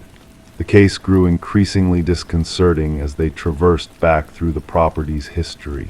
Discrepancies surfaced in the records, blueprints altered between sales, permits filed and retracted, inspection reports with redacted sections. A breakthrough ensued during the interrogation of the contractor who had renovated the residence 7 years prior. Visibly shaken, he denied the room's existence, stating, "I stripped that place to the bones. No basement, no door, nothing but dirt and concrete beneath the living room." Extraction of data from a concealed memory card within the light fixture yielded hundreds more images, not solely of the Mercers, but of former occupants. Children slumbering, parents bickering, intimate moments, mundane routines, all captured by an unauthorized observer. The case delved into deeper shadows upon the recovery of audio files from a weatherproof box secreted in the basement's corner. Voice recordings from the master bedroom, kitchen, living room, all captured with a quality suggesting hidden microphones throughout the house, though none had been uncovered initially. "Every wall must be torn down," Connors decreed, urgency lacing her tone. "Inspect air vents, light fixtures, electrical outlets. The perpetrator has been surveilling these families for years." Concealed behind the photograph display, investigators unearthed a narrow passage leading to a monitoring station. A desk, a chair, a laptop linked to wireless cameras, and a journal brimming with meticulous observations on each family that had resided in the home. Their routines, their schedules, their disputes, their vulnerabilities. The script mirrored samples from the property's original builder, identified as Edward Kelvin. His demise during the house's construction emerged as suspicious, devoid of a filed death certificate or funeral arrangements. Edward Kelvin had vanished from public records, leaving behind a labyrinth of hidden spaces within the structure. The final journal entries spiraled into madness, with phrases like "they never looked down" and "they never see me" recurring. The conclusive page bore a chilling revelation. "The next family arrives tomorrow." Fingerprint analysis confirmed the detectives' growing suspicion Edward Kelvin had never departed the edifice he erected. Rather, he had retreated into its concealed recesses, constructing a web of observation points to monitor families who believed themselves solitary inhabitants. The manhunt spanned 3 days before discovering Kelvin nestled within a crawlspace linking the second-floor bedrooms, his emaciated form attuned to navigating the narrow passages he had crafted within the walls. Blinking against the torchlight, his eyes reflected an aversion to direct illumination. During interrogation, Kelvin spoke of the families as mere actors in his secluded theater, observing them with the detachment of a detached scientist, documenting without intrusion. "They welcomed me," he murmured to investigators, his voice tranquil and rational. "They signed the deeds, they became mine." A psychological evaluation unveiled Kelvin's severe delusions, perceiving himself not as an interloper but as the guardian of the abode, with families serving as transient guests in what he deemed his eternal dwelling. The Mercers forsook the property, leaving behind possessions, salvaging only essentials in suitcases. As the criminal proceedings unfolded, the house stood vacant. The trial unveiled the expanse of Kelvin's surveillance network, hidden chambers accessible solely through crawlspaces, observation points woven into the architecture, meticulously planned before the initial brick was laid. Upon the jury's verdict, Kelvin displayed no emotion, having already receded into the labyrinth of his mind, where he roamed imperceptibly through the corridors of the house existing now solely in memory. The property met eventual demolition, its soil excavated and replaced. Yet, for the families who dwelled within, the violation lingered. They were haunted not by what had been seized, but by the uncharted presence observing, eavesdropping, documenting their intimate moments within walls they had entrusted to safeguard them. In quiet intervals, they found themselves casting wary glances at air vents, light fixtures, the junctures where walls met ceilings, pondering if they were genuinely alone now, contemplating if they ever truly had been. Story 11: The Enigmatic Captivation. In the quiet of the night, a subtle flicker danced across the baby monitor's screen, like a secret message from the unseen. The mother, nestled in her bed, brushed it off as mere interference, a glitch in the digital realm. But then a crackling of static filled the room, and a voice, soft and haunting, whispered, "SHHH, go back to sleep." A chill crept through her veins, freezing her in place. With a racing heart, she hurried to her son's room, fear gripping her soul. Yet upon entering, she found the crib empty, a void where her precious Samuel should have been. The window remained shut, the door securely locked. The only anomaly was a plush rabbit lying on the floor, its unblinking black eyes fixed upon her. Rebecca's screams pierced the night, echoing into the void. The neighbors, awakened by her distress, summoned help, their concern palpable. When the authorities arrived, they discovered Rebecca, cradling the rabbit, lost in a world of agony and disbelief. Samuel, her innocent 4-month-old, had vanished without a trace. The investigation that followed was shrouded in mystery. No signs of forced entry marred the home, the security system standing steadfast through the night. The baby monitor footage, once innocuous, now held a sinister whisper and static that defied explanation. How could a child disappear without a trace, leaving behind only a spectral voice and a stuffed toy? Suspicions turned to Rebecca, her past struggles with postpartum depression casting a shadow of doubt. Her husband, Daniel, absent during the ordeal, raised eyebrows with his absence and strained marriage. Whispers of betrayal and suspicion fluttered through the community like restless spirits. Then a glimmer of hope emerged. Tiny fibers, foreign to the household, were discovered on the nursery windowsill, a clue leading to a revelation. A skilled intruder, using a rare climbing rope, may have ascended to the nursery from the outside, leaving behind a trail of uncertainty. As the focus shifted, Daniel returned, a man torn between loyalty and deceit. His hands bore telltale calluses, remnants of a newfound hobby in rock climbing. The pieces began to align: financial motives, clandestine phone calls, a hidden life coming to light.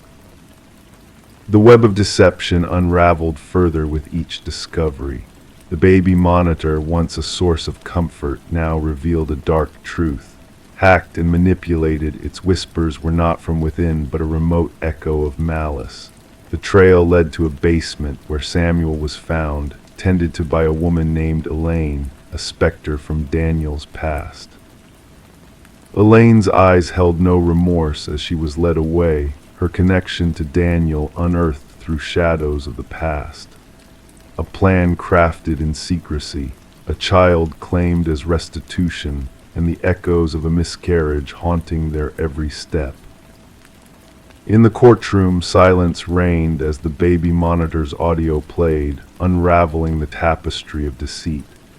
Daniel's cough, a damning echo of guilt, sealed their fate.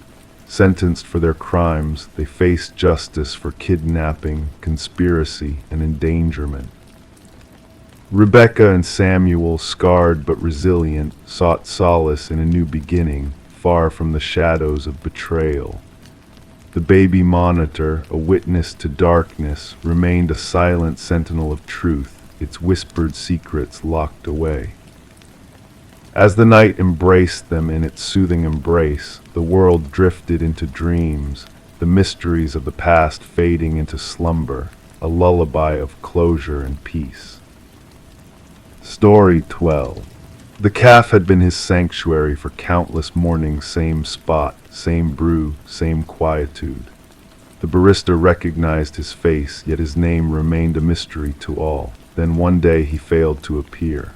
When authorities inspected his usual haunt, they stumbled upon a forsaken wallet.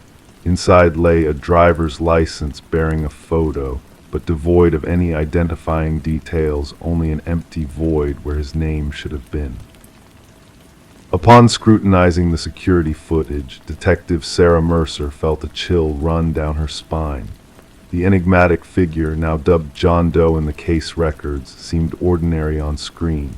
Average stature, unassuming features, clad in a navy coat and toting a weathered leather bag. Nothing about him stood out, rendering his vanishing act all the more perplexing. "Replay it once more," she directed the tech expert. The footage depicted John entering the cafe amid the bustling morning rush. He ordered his usual black coffee, sans sweetener, and settled at the secluded table partially veiled by a leafy plant. Seated, he extracted a notebook from his bag and began jotting down thoughts. Occasionally, he would sip his coffee, gazing out the window. Then came the pivotal moment. He rested his wallet on the table, rose, and strolled towards the restroom corridor. Yet he never returned to his seat. He never emerged through any exit. He simply vanished into thin air. "Inspect the restroom footage," Mercer urged. "Here's the thing," the specialist replied. "He never set foot in any restroom. We've combed through each camera angle. It's as if he dissolved into nothingness." Back at the precinct, Mercer sifted through the wallet's contents spread across her desk. The license photo matched the enigmatic man, yet the personal details were conspicuously absent, replaced by blank spaces. The credit cards bore no names, only strings of 16 digits that led to non-existent accounts. Neatly stacked cash of varying denominations, a receipt from the CAF dated 3 days prior, and a solitary business card blank on both sides save for a faintly printed phone number in gray ink. Upon dialing the number, the call connected, but silence lingered on the line.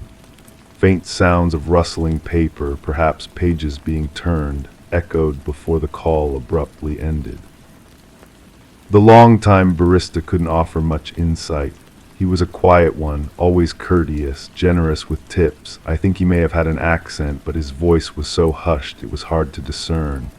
"Did he ever engage with anyone here, hold conversations?" Mercer inquired. "Never. Always alone, always engrossed in that notebook."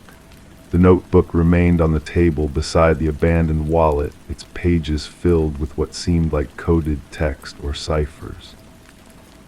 Cryptographers from the department struggled to decipher it. Some pages featured sketches, blueprints of structures that bore no resemblance to any known buildings in the vicinity.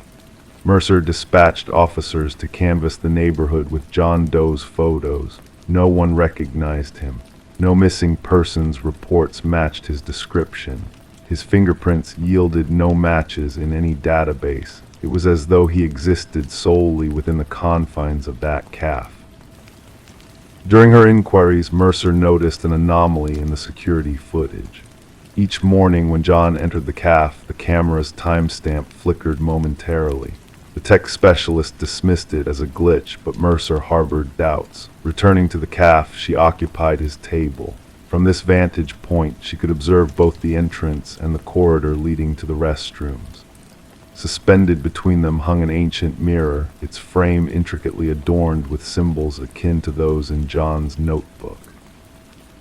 When the CAF owner arrived, Mercer inquired about the mirror. "That old thing, been here longer than me, came with the building, weighty as sin, requires 2 men to shift it. Has it ever been relocated, for cleaning or redecoration?" "Not in my time, why do you ask?" Mercer approached the mirror, studying her reflection. The glass cast a subtle distortion, lending her reflection a depth beyond normal. She extended her hand to touch the surface, anticipating cool glass, yet felt an unusual warmth emanating from it. The forensics team arrived to scrutinize the mirror. Upon detaching it from the wall, they uncovered a hidden compartment behind it.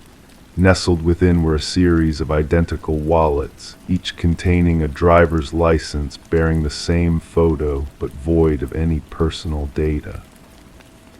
Adjacent to them lay a leather-bound journal brimming with entries spanning decades, inscribed in the same hand as the notebook left behind. The final entry read, "The experiment must cease. They draw near. The threshold is closing." Investigators found John Doe's fingerprints throughout the concealed space. Carbon dating of the earliest wallet suggested it was approximately 50 years old, yet the photo depicted the same ageless visage. The journal entries detailed what seemed to be experiments in temporal displacement and identity transference. Allusions to return crossings and convergence points were scattered throughout. One passage seized Mercer's attention. The CAF acts as a nexus point where realities converge. The mirror serves as the portal. When alignment occurs, transit becomes viable. As the investigation deepened, peculiar occurrences unfolded around the CAF. Patrons reported witnessing their reflections moving independently in the window panes. Several claimed to have glimpsed John Doe seated at his customary table, though surveillance cameras showed an empty space. A breakthrough in the case transpired when an elderly woman reached out to the police station inquiring about the investigation. She introduced herself as Margaret Keller, a former physicist involved in classified government projects. She identified John Doe as Daniel Weston from the news reports. His true name was Daniel Weston, she elaborated. He was a brilliant theoretical physicist who vanished while studying an experimental project involving quantum mirror surfaces with the potential to facilitate matter's passage between parallel realities. Keller furnished documents indicating Weston had been presumed deceased following a laboratory mishap. The date of his disappearance aligned with the initial entry in the journal found concealed behind the mirror. He postulated that our reality is but one of numerous coexisting realms, Keller continued. He theorized certain locales served as weak points between these realms, places where one could conceivably traverse. Armed with this revelation, Mercer revisited the CAF. She unearthed that the edifice stood on land once occupied by the research facility where Weston had dwelled. The CAF had been erected directly atop the laboratory from which he vanished. The investigation reached its pinnacle when, while scrutinizing the surveillance footage late one night, Mercer discerned a detail previously overlooked. Reflected in the mirror, she saw John Doe Daniel Weston observing himself seated at the table. Two iterations of the same man coexisting simultaneously. Hastening to the CAF to reinspect the mirror, Mercer encountered it shattered on the floor. Amidst the shards lay a final missive inscribed in the familiar hand. The experiment concludes. The portal is sealed. Do not pursue. The enigma of the phantom man lingers unsolved. The CAF shuttered shortly after the inquiry and the structure was eventually razed. Daniel Weston's remains were never recovered. His notebooks and journals vanished from the evidence vault under mysterious circumstances. Detective Mercer resigned from the force not long after.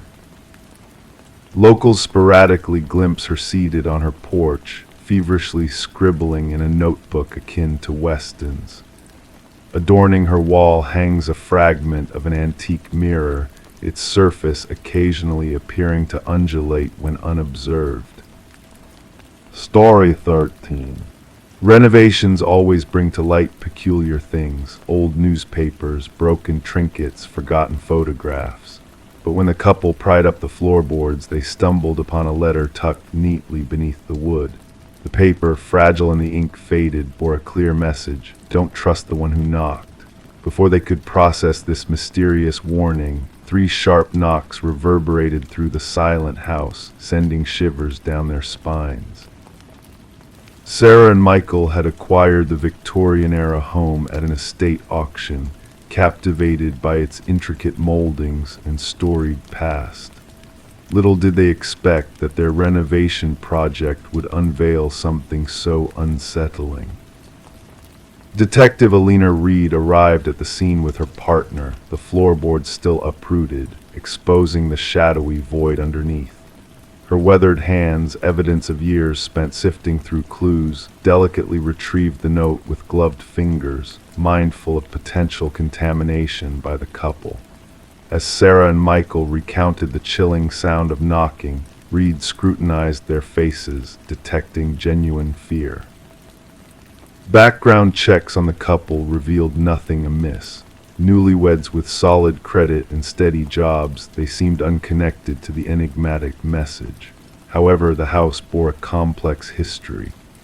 Previously owned by the Hargrove family for generations, it had stood vacant for 2 years following the passing of the final resident, Margaret Hargrove, an elderly widow who led a solitary life. Neighbors described Margaret as reclusive yet amiable, with no known enemies and no suspicious circumstances surrounding her demise deemed natural causes by the coroner. Despite the lack of concrete evidence, a sense of unease lingered. Forensic analysis dated the note back some 20 years. The handwriting displayed hints of distress, indicating fear or urgency. At that time, Margaret would have been in her 60s, living with her late husband, Franklin, who had passed away 5 years prior. Reed delved deeper into her investigation, scouring county records and interviewing acquaintances of the Hargroves. Franklin, a respected retired teacher with a penchant for woodworking, left behind several of his handcrafted pieces in the house. A former student recalled Franklin's descent into paranoia during his final teaching years, mentioning a constant fear of being watched, initially dismissed as early signs of dementia. A breakthrough arose during Reed's conversation with Margaret's sister, now residing in a nursing home. Though her memory wavered, certain details remained vivid. Margaret feared him toward the end, she murmured softly. Not Franklin, no, the man who knocked, the collector. Reed lined in, inquiring, the collector. Franklin was in debt, owing money from gambling. The man would knock 3 times, always 3. Margaret wanted to sell the house to settle the debt, but Franklin refused.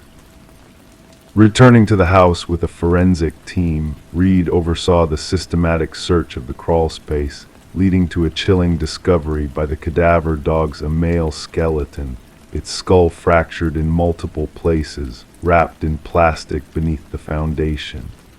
Dental records ruled out Franklin Hargrove as the victim, as he had been cremated per his wishes. This unidentified individual had seemingly vanished without a trace. Further excavation unveiled more secrets: a wallet encased in plastic, containing an ID belonging to Victor Mercer, recognized by the police as a loan shark and collector for an illicit gambling ring who had disappeared 2 decades earlier. The puzzle pieces fell into place through forensic evidence and Margaret's hidden diaries found in the attic.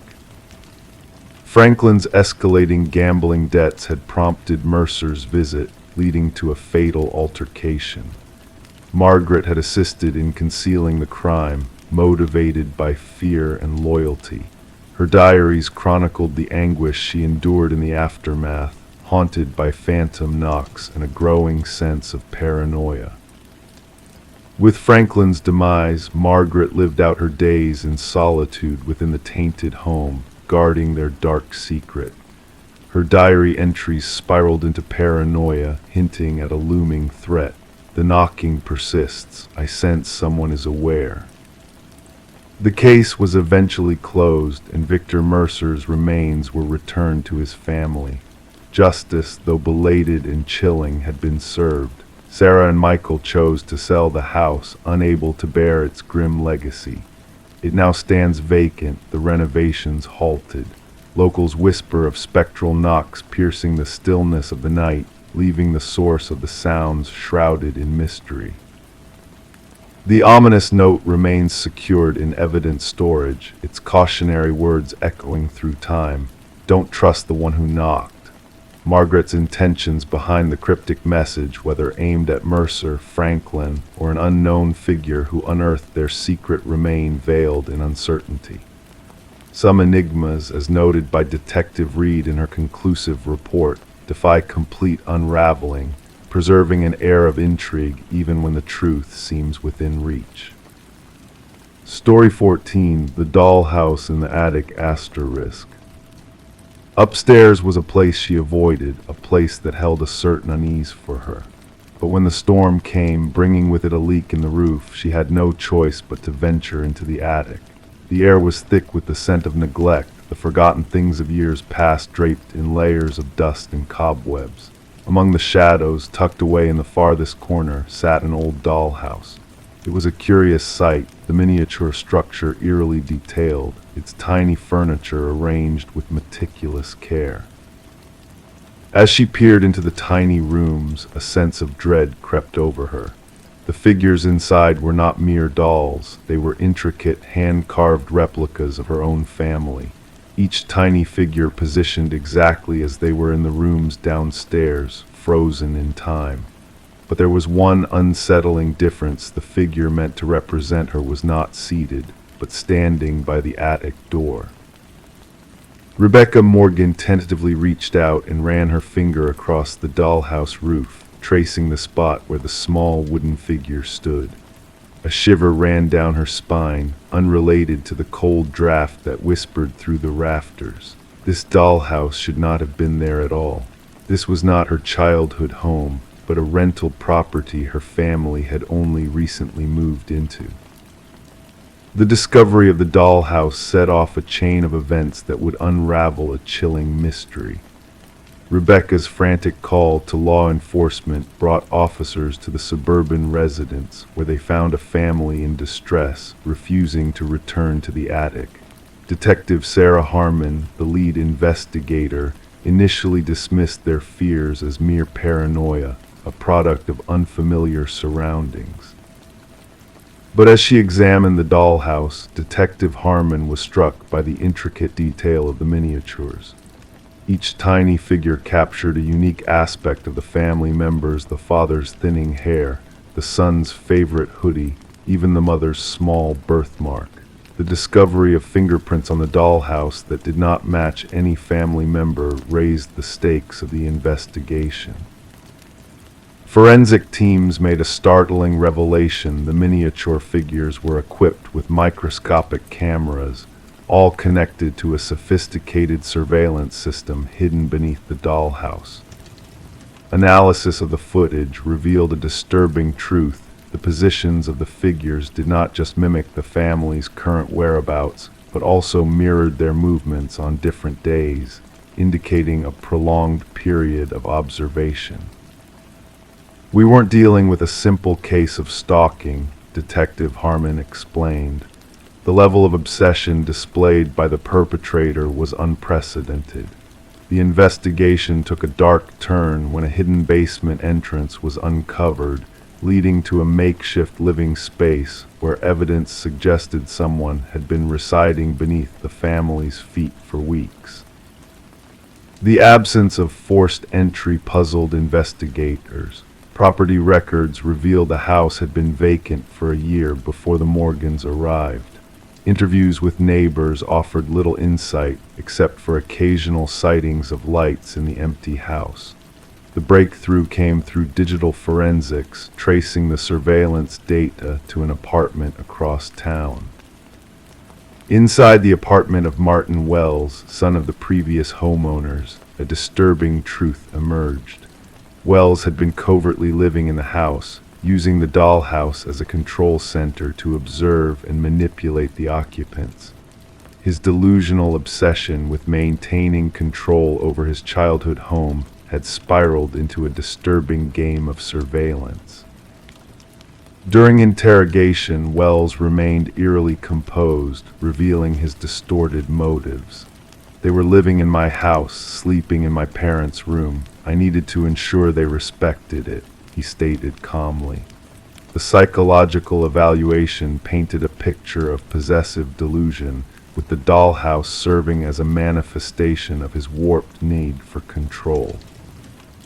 Wells was charged with multiple offenses, shedding light on the need for stricter real estate disclosure laws and agent responsibilities. The judge, during sentencing, acknowledged the profound violation the Morgan family had endured, emphasizing the breach of their privacy and sense of security. The case sent shockwaves through the community and the field of criminal psychology. Wells' meticulous surveillance of multiple families over the years hinted at a deeper, more sinister pattern of behavior.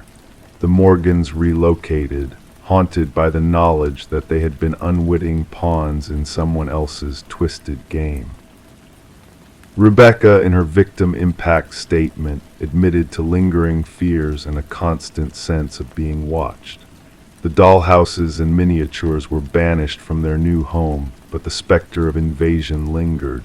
"Some days I still feel eyes upon me," she confessed. "I can't help but wonder if somewhere a tiny version of me is being maneuvered in a dollhouse I have yet to discover." Story 15. The old house had sat in silence for years, a silent witness to the passage of time. Whispers from the neighbors spoke of a young woman who had vanished without a trace, leaving behind a mystery that lingered in the air like a ghostly echo. When the new tenants crossed the threshold, they were met with a heavy stillness that clung to the walls, as if time itself had paused within those walls. The bedroom, shrouded in shadows, held a secret locked within its confines. With a gentle push, the door yielded, revealing a scene frozen in time. The bed neatly made, the mirror reflecting only emptiness, and a lone candle standing vigil on the desk, its wax frozen in time like tears unshed.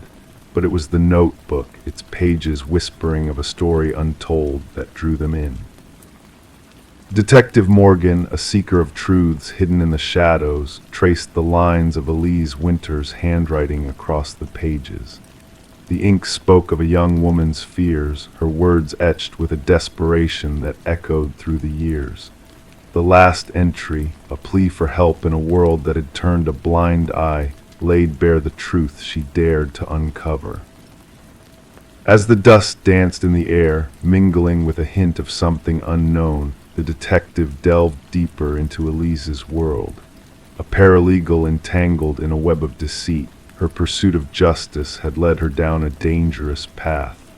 Colleagues painted a portrait of a woman on the brink of a revelation, her discoveries threatening to unravel a carefully crafted facade. In the silence of the room, where shadows whispered of secrets long kept, the pieces began to fall into place. Hidden in plain sight, a key and a flash drive revealed a world of corruption and betrayal. Voices captured in the digital realm spoke of truths too dangerous to be spoken aloud, of lives sacrificed on the altar of greed. The room held no answers, only echoes of a life interrupted. But as the investigators peeled back the layers of deception, a trail of breadcrumbs led them to the heart of darkness. A hidden passage, a secret door to a world beneath the surface, where truth and lies intertwined in a dance as old as time. Vincent Harriman, a man of power and privilege, stood at the center of the storm. His hands stained with blood that no amount of scrubbing could erase, his guilt laid bare for all to see. In the shadows of the courtroom, justice awaited, a silent sentinel for the voiceless. As the trial unfolded, a tapestry of lies unraveled, revealing the true cost of silence. Elise's legacy, a room frozen in time, bore witness to the reckoning that had come at last. In death, she had found a voice that echoed through the halls of power, a testament to the indomitable spirit that refused to be silenced. The house, a silent sentinel in the night, stood as a monument to the truth that could not be buried.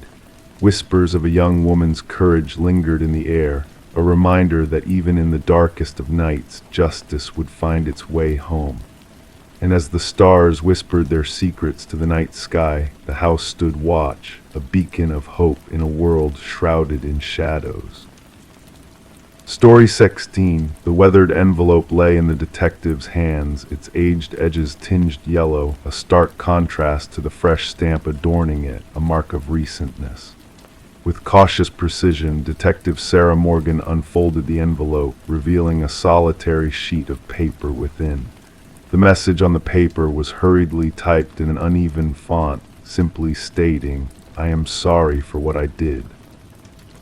As the detective's fingers brushed against the paper, a dampness clung to her gloves, accompanied by a distinct scent of iron. A crimson smear along the bottom edge caught her attention, not ink as expected. Swiftly, she secured the incriminating letter in an evidence bag, mindful of the significance it held. Forensic analysis confirmed Morgan's suspicions. The reddish stain was indeed human blood, a chilling connection to an unsolved murder case that had plagued the department for years. The victim, a young journalist named Rebecca Warren, had met a tragic end in her own apartment, bearing multiple stab wounds. Her laptop gone, her notes scattered, hinting at a possible link to a story she was pursuing. Despite exhaustive efforts, the case had remained cold until this cryptic letter surfaced at the precinct, ominously addressed to the Homicide Division. Scant fingerprints on the paper and envelope hinted at a cautious sender, likely wearing gloves. However, the postmark provided a crucial light after months of stagnation.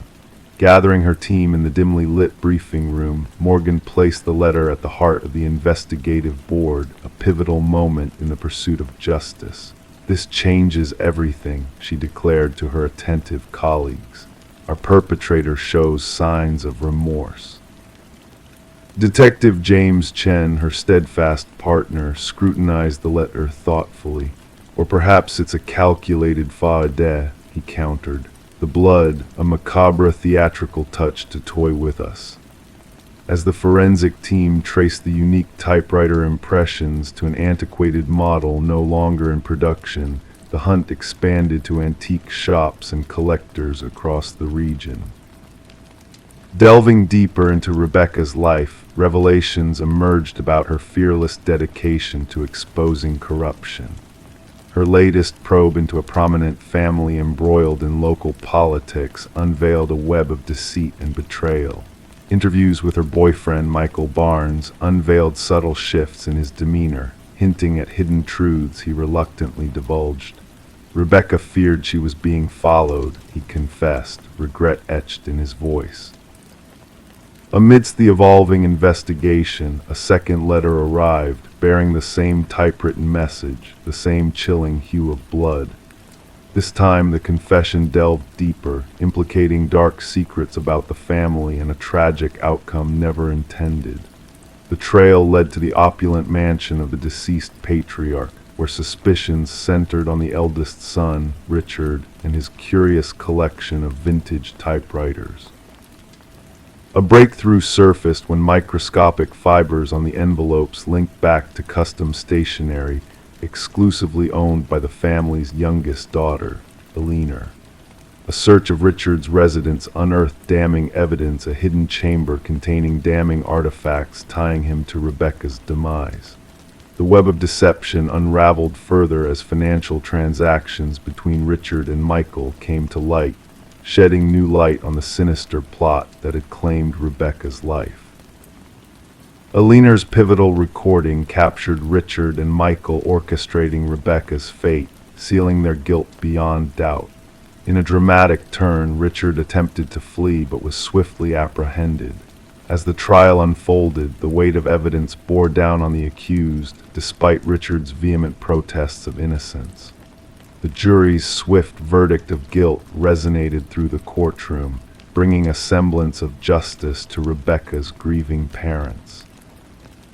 The blood-stained letters, haunting relics of a twisted tale, remained preserved in evidence, a stark reminder that even the most meticulously planned crimes leave traces of guilt.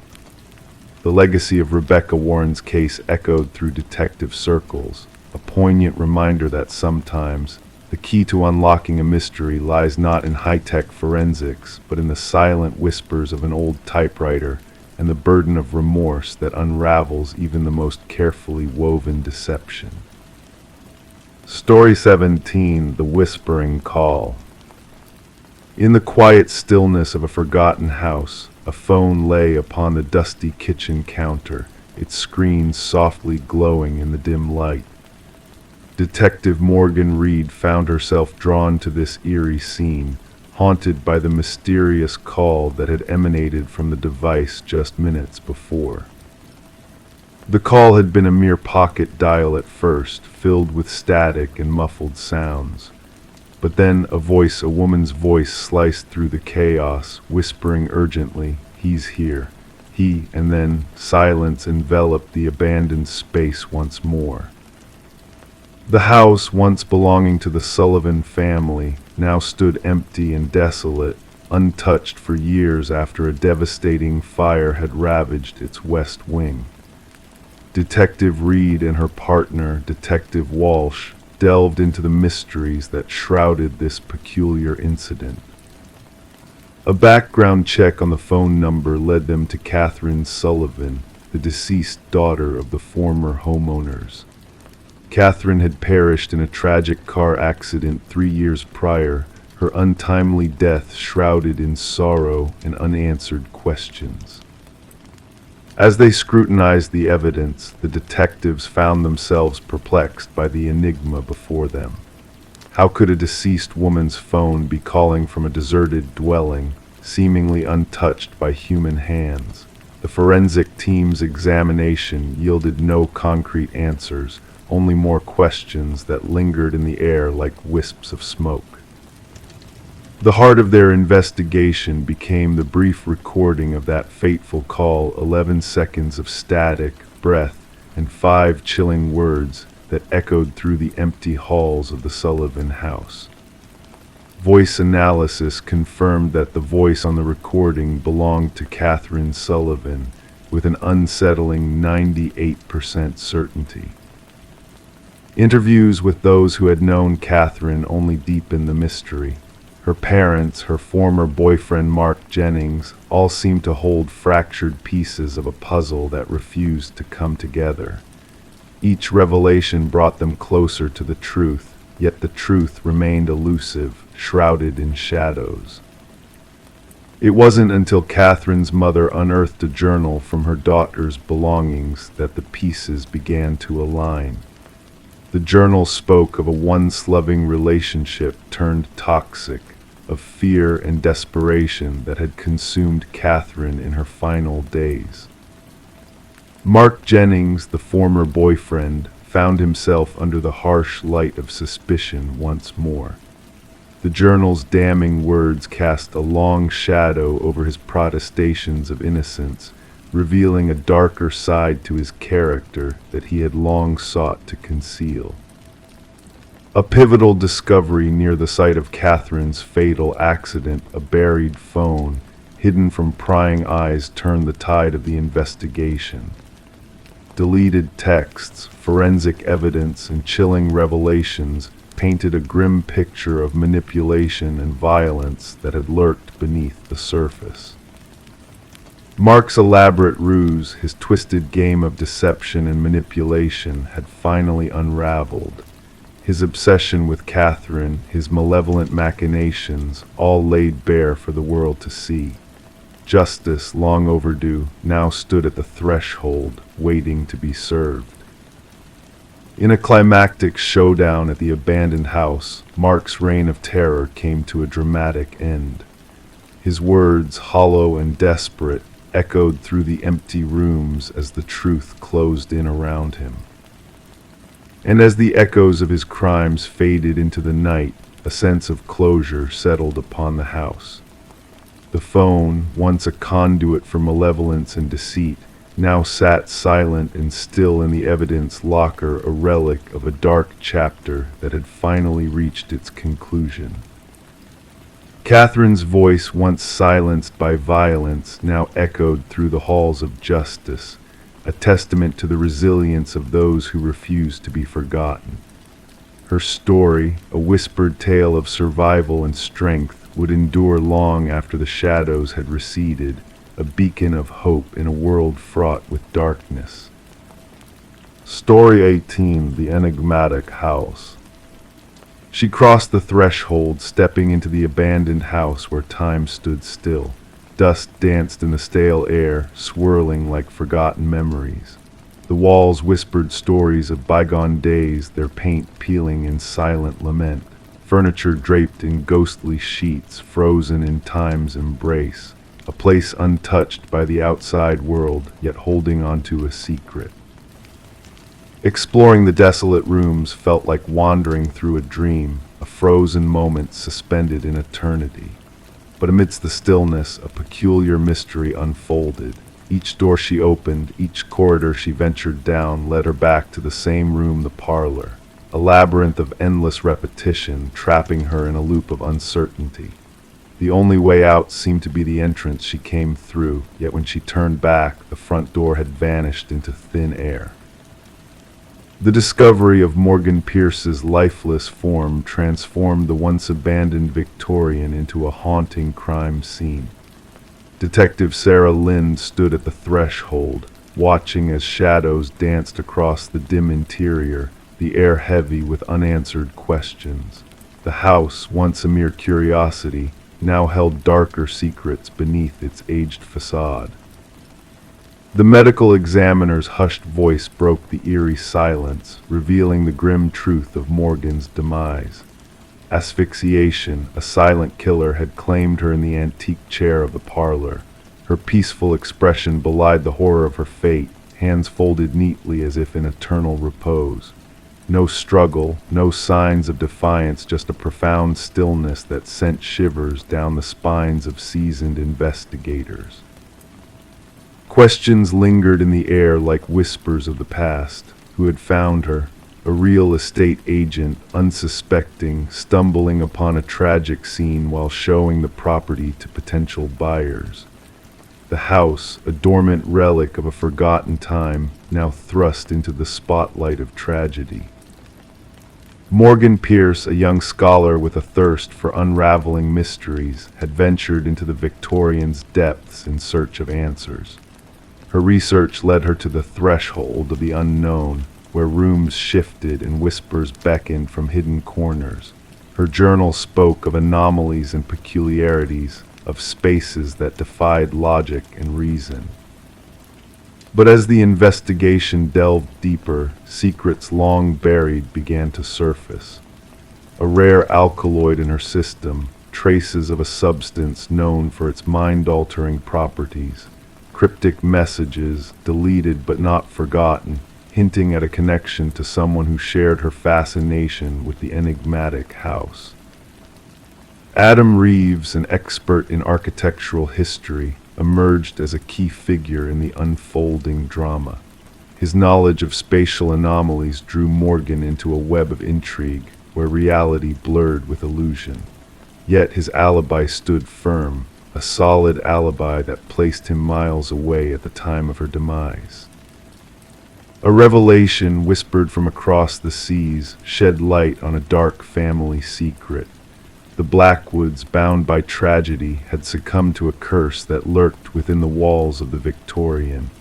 The claiming, they called it, a silent specter that claimed those who dared to linger too long within its confines. As the layers of deception peeled away, a hidden chamber behind the parlor fireplace revealed ancient artifacts and a carved figurine, a guardian of thresholds and liminal spaces. The pieces of the puzzle began to align, painting a picture of a realm beyond the known, where reality intertwined with myth. But the shadows held more than just relics of the past. Forensic evidence pointed to another presence in the house, a phantom lingering in the dust of forgotten ages. Partial fingerprints, a ghostly echo of a presence unseen, whispered of a mystery within a mystery. Tragedy struck once more, claiming Adam Reeves in a mirror image of Morgan's demise. The same alkaloid, the same peaceful expression, a key clutched in his hand that unlocked the secrets of the hidden chamber. His final words echoed in the empty room, a testament to the house's insidious allure. The investigation remained open, a web of half-truths and shadows dancing on the edge of perception. The condemned Victorian stood as a silent sentinel, its secrets buried beneath layers of dust and time. Yet whispers persisted of lights flickering in the dead of night, of voices murmuring in forgotten halls. Some said the house claimed those who delved too deep, trapping them in a web of illusion and deceit. Others believed that Morgan and Adam had glimpsed a truth beyond comprehension, a truth that lay in the spaces between reality and myth. The enigmatic house stood as a testament to the unknown, a doorway to realms unseen. And as the night wrapped its cloak around the abandoned Victorian, the truth remained elusive, a flickering light in the darkness, a mystery waiting to be unraveled in the spaces between dreams and reality. Story 19. The aging apartment possessed its idiosyncrasies, pipes that groaned in protest, floorboards that whispered secrets with every step. Yet for the new occupant, the sounds she heard transcended the realm of the ordinary. The footsteps overhead were too precise, too deliberate to belong to a mere building settling into the night. They echoed down from above, a slow and measured cadence that defied explanation. Strangely, she resided on the highest floor of the building. One fateful night, emboldened by a cocktail of fear and curiosity, she tentatively rapped the ceiling with a broomstick. The sound ceased abruptly, plunging the space into a heavy silence. Then, a single, deliberate knock resounded from within the ceiling itself. Sarah Coleman, the tenant, chose to keep the unnerving incident to herself, attributing it to the settling of the old structure, or perhaps a small creature seeking refuge in the attic's shadows. As the nocturnal footsteps persisted, she adapted, resorting to cranking up the volume of her television, donning headphones at bedtime, anything to drown out the methodical footfalls tracing enigmatic paths across her ceiling in the shroud of darkness. Detective Morris stumbled upon the peculiar apartment saga when a maintenance worker accidentally unearthed a concealed crawlspace during routine repairs. The worker had exposed a segment of drywall in the hallway adjacent to Sarah's unit to address a leak. Behind it lurked a narrow passage unaccounted for in the building's blueprints. Illuminated by a flashlight, the passage unveiled a makeshift living quarters, discarded food wrappers, empty water bottles, a soiled blanket, and a weathered notebook. Prompted by the discovery, the building superintendent promptly summoned the authorities. Detective Morris, accompanied by his partner Detective Rivera, encountered the visibly shaken maintenance worker, who repeated like a broken record, "Someone dwelled within the walls, someone watched." Within the notebook lay meticulous observations of Sarah Coleman's daily routine. Her comings and goings, her guests, her dining preferences, her television choices, her bathing schedule, her sleep patterns. The script began with precision but deteriorated into chaos towards its conclusion, adorned with cryptic symbols in the margins. "The subject no longer responds to my cues," the final entry lamented. "She has chosen to ignore me. No one disregards me." Forensic specialists scoured the crawl space, unearthing fingerprints that eluded identification in any existing database. They unveiled an intricate labyrinth of passageways woven into the building's walls and ceilings, some with origins stretching back decades per structural assessments. The passages interlinked with 5 distinct units, culminating in observation points, tiny apertures camouflaged as innocuous fixtures or minor imperfections focused solely on Sarah Coleman's abode. The investigative team interviewed current tenants, who reported nothing extraordinary beyond the customary commotion of communal living. However, former residents painted a different picture. 3 previous inhabitants of Sarah's apartment recounted sensations of being surveilled or hearing inexplicable movements. One had hastily vacated after a mere fortnight. Fearing accusations of paranoia, none had disclosed their encounters. The breakthrough transpired when forensics unearthed minute blood spatters within one of the hidden recesses. DNA analysis traced the blood to Martin Weaver, a former resident who had vanished without a trace 4 years earlier.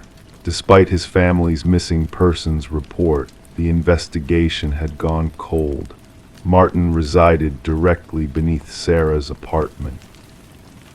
Revisiting Martin's disappearance, Detective Morris unearthed accounts from neighbors, detailing Martin's grievances regarding disturbances from the apartment above his occupied by a reclusive individual named Edward. Subsequent to their altercation, Martin vanished into thin air. Edward absconded the following month, leaving no forwarding details. Unraveling Edward's historical tendencies divulged a pattern. He favored top-floor units in 6 separate apartment complexes over 2 decades, maintained minimal social interactions, and departed without notice. A resident from his third dwelling recollected him as intense, citing Edward's relentless clamor for silence. Property records unveiled that Edward had acquired remote rural property. Upon arrival, investigators stumbled upon a cabin adorned with photographs and notes.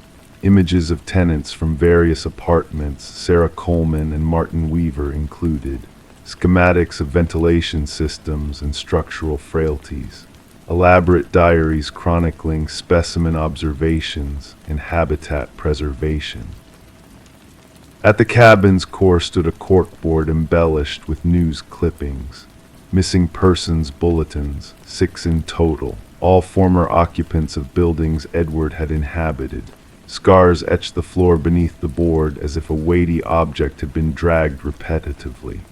Behind the cabin, cadaver dogs led investigators to freshly disturbed soil, revealing human remains, and another burial site, and another. As forensic experts toiled to identify the victims, Detective Morris revisited Sarah's building. Though the crawl space had been sealed, residents sporadically reported peculiar noises. During security system installations, maintenance personnel stumbled upon a hidden corner where the hallway ceiling met the wall. A fresh notebook, newer than its predecessor, lay nestled within. The initial page bore a single line: "They discovered my former haven, but not my current refuge." The script mirrored that of the prior notebook. The final page exhibited a crude depiction of Sarah's apartment layout with a crimson-marked new passageway and an ominous date for that very night. In a race against time, officers endeavored to evacuate Sarah, only to find her residence deserted. Her phone lay on the kitchen counter, her television droned on, her shower ran unabated. Within the bathroom, the mist-coated mirror gradually unveiled a message etched by a finger. "Look up." The shower's ceiling panel had been excised.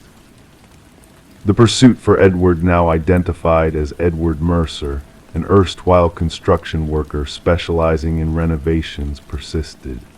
His architectural acumen had facilitated the creation of a concealed network of observation posts and secret passages. Thermal scans of Sarah's edifice yielded no traces of present occupancy within the walls. Sarah Coleman remained absent, her case intertwined with vanishing acts spanning multiple states. Authorities issued alerts to apartment managers about unauthorized alterations in clandestine spaces. Amidst a sea of chilling discoveries, Detective Morris was haunted not by the graves or the journals, but by the image of Sarah ensconced in her apartment, tormented by enigmatic footsteps overhead with no upstairs neighbor, the footsteps that mimicked her knocks and then reciprocated.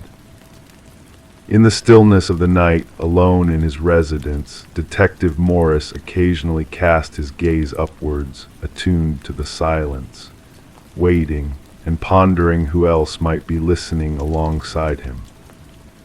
Story 20. In the heart of the town stood the old library, its fate sealed for demolition. The workers toiled tirelessly, dismantling the structure brick by brick until only the library's skeleton remained, but fate had other plans in store.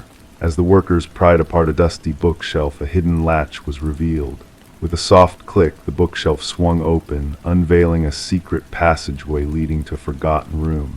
The air within was heavy, untouched by human hands for decades. No furniture adorned the room except for a solitary chair bolted to the floor at its center, and etched repeatedly on the walls a haunting message echoed, "I am still here." The construction foreman, sensing unease, contacted the authorities. What had started as a routine demolition swiftly transformed into a chilling mystery. Detective Morgan Walsh, a veteran of the force, entered the hidden room, his flashlight piercing the darkness, illuminating the cryptic words that adorned the walls. "Secure the scene," Walsh commanded, his voice reverberating in the confined space. "No one disturbs anything until forensics arrives." The library's history whispered of a tragic tale. Once owned by the prestigious Harrington family, the building had been gifted to the public following the unexplained disappearance of their daughter, Rebecca. She had vanished without a trace during her final year of college, leaving behind only an abandoned car near the woods. Despite exhaustive searches, the mystery of her disappearance remained unsolved, shrouded in uncertainty. The prevailing belief was that she had chosen to vanish, but her family clung to a darker truth. As forensic experts combed through the hidden room, they unearthed hair and fiber samples embedded in the chair. The scratches on the walls bore traces of blood and skin cells, hinting at a tumultuous struggle. Initial analysis hinted at a young female's presence. This chair was meant to confine someone, the forensic analyst remarked, gesturing towards the worn leather straps and bolt holes. Whoever was held here fought fiercely. Detective Walsh delved into the Harrington family's past, unsettled by the timing of the library's donation to the community. The revelation that the room had been concealed by a contractor exclusively hired by Maxwell Harrington, Rebecca's uncle and the family patriarch, raised chilling questions. Financial records hinted at clandestine dealings, with exorbitant payments made to the contractor. Interviews with former library staff unveiled a hidden truth. None had been aware of the secret room's existence, except for an elderly librarian who recalled Maxwell's solitary visits to that section of the building after hours. His insistence on preserving the area during renovations piqued suspicion. Maxwell always stressed the historical significance of that section, she recounted. He claimed the woodwork was irreplaceable. The investigation took a harrowing turn when DNA evidence from the hidden room matched samples from Rebecca's belongings. The chilling realization dawned Rebecca had not fled, but had been held captive behind the bookshelf, possibly by her own kin. Armed with a warrant, detectives scoured the Harrington estate, uncovering a hidden journal in Maxwell's study. Its entries chronicled a disturbing obsession with his niece, culminating in a sinister ultimatum. Confronted with the damning evidence, Maxwell's facade crumbled. She threatened to expose everything, he confessed coldly. I couldn't let her destroy the family legacy.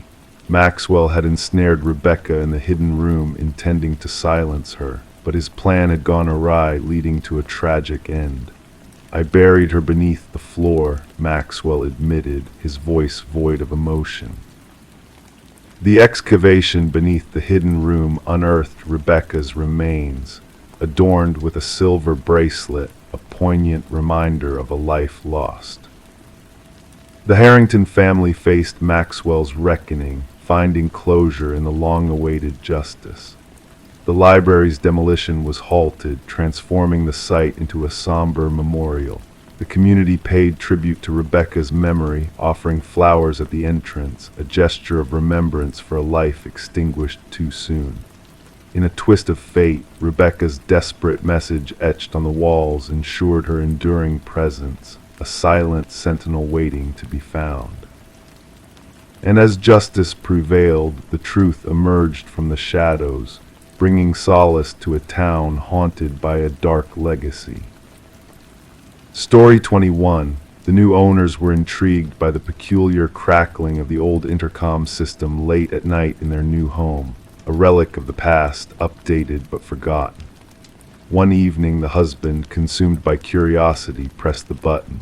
A faint whisper crackled through the speaker, sending a shiver down his spine.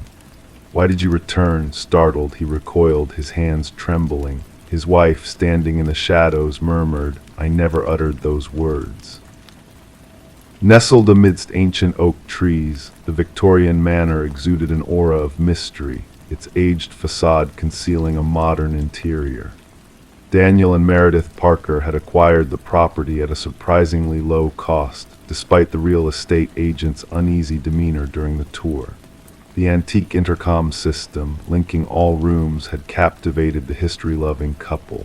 Detective Sarah Reeves arrived at the manor, the gravel crunching beneath her unmarked car's tires. The call had hinted at a possible break-in, but the dispatcher's tone implied a deeper narrative. Daniel Parker, a tall figure with a ghostly complexion, welcomed her at the entrance, his unease palpable in the dim light. It all started with the intercom, he narrated, guiding Detective Reeves through the majestic foyer. Initially just static, then whispers, and eventually coherent sentences. My wife deemed me delusional until she too heard it. In the living room, Meredith sat rigid on an antique sofa, her hands tightly gripping an untouched steaming mug. We uncovered something hidden behind the wall, she divulged abruptly.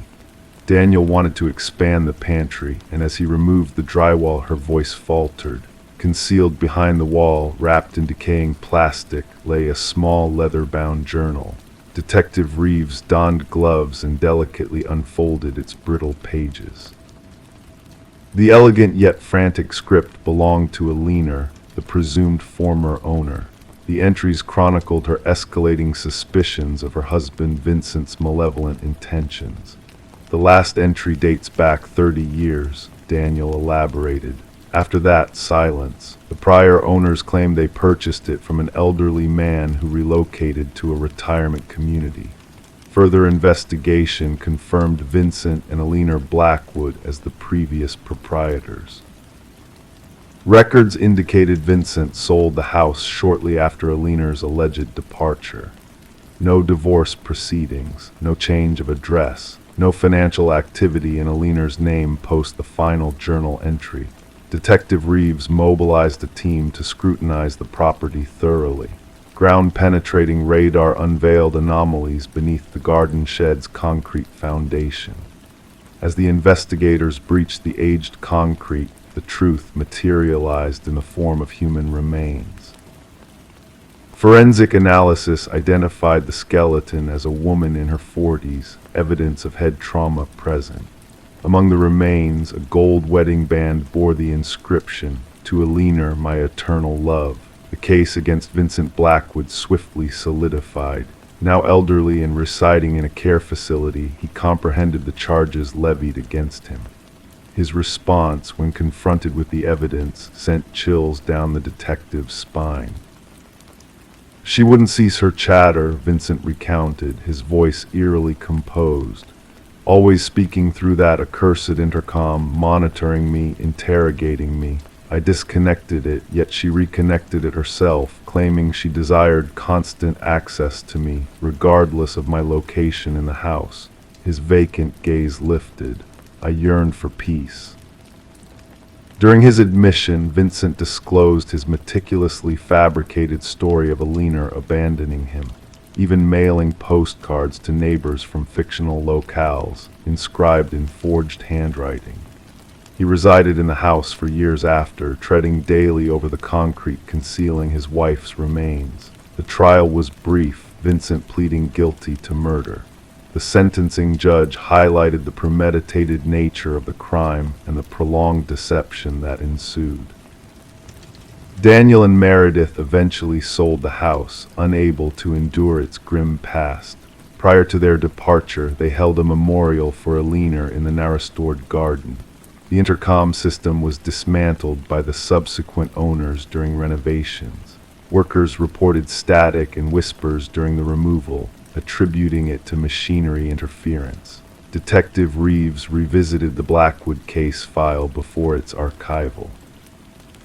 As she sealed the manila folder, she pondered how the house had seemingly transcended time to unveil its secret. Justice finally reached Vincent Blackwood, all due to Alina's determination to be heard. Among local law enforcement, the case was dubbed the house that echoed back. Detective Reeves occasionally passed the property on her way home. She never halted, but slowed down, window cracked open, listening for whispers carried on the wind. Story 22. The motel stood as a forgotten relic of a bygone era, its faded facade hinting at stories untold. Those who sought refuge within its worn walls did so out of necessity, not choice. The weary clerk, with eyes that held shadows of whispered secrets, handed her a key with a cautionary glance. "Just don't take the last door on the left," his words barely audible, laden with a mysterious warning that sparked her curiosity. That night, shrouded in the veil of darkness, she navigated the labyrinthine corridors illuminated by flickering lights.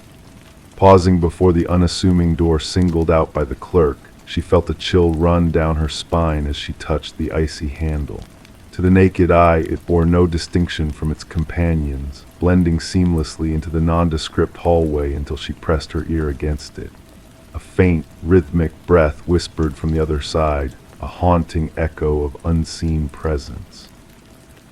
Detective Morgan Reed, with a weariness etched into the lines of her face, entered the room under the yellow tape that marked it as a crime scene. The metallic tang of blood assaulted her senses, a grim reminder of the horrors she had grown accustomed to. Amidst the stark contrasts within the room, pristine bathroom, untouched bed, and the macabre tableau in between lay the lifeless form of a young woman.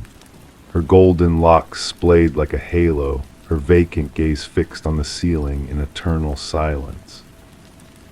Reed knelt beside the victim, a silent observer in this tragic play of life and death.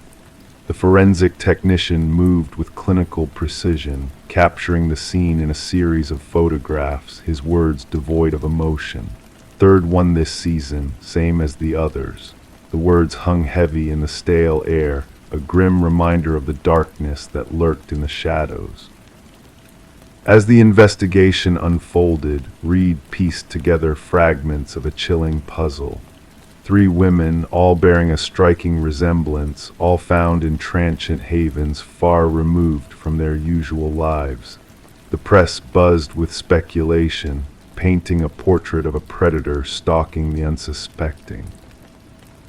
The autopsy report revealed the methodical cruelty of the killer death by strangulation, devoid of the telltale signs of a crime of passion. Reed's intuition whispered of a personal vendetta driving the heinous acts, a motive rooted in twisted desires rather than primal instinct. Days stretched into nights as Reed delved deeper into the victim's life, unearthing secrets buried in shadows. A cryptic mention of a mysterious man, identified only as C, led her down a labyrinthine path of deceit and betrayal.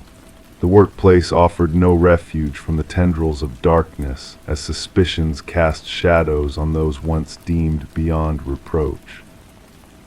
In the shadow of looming truths, Reed confronted Charles Emerson, a figure cloaked in the guise of respectability. Beneath the veneer of composure lay a darkness that mirrored the depths of his depravity.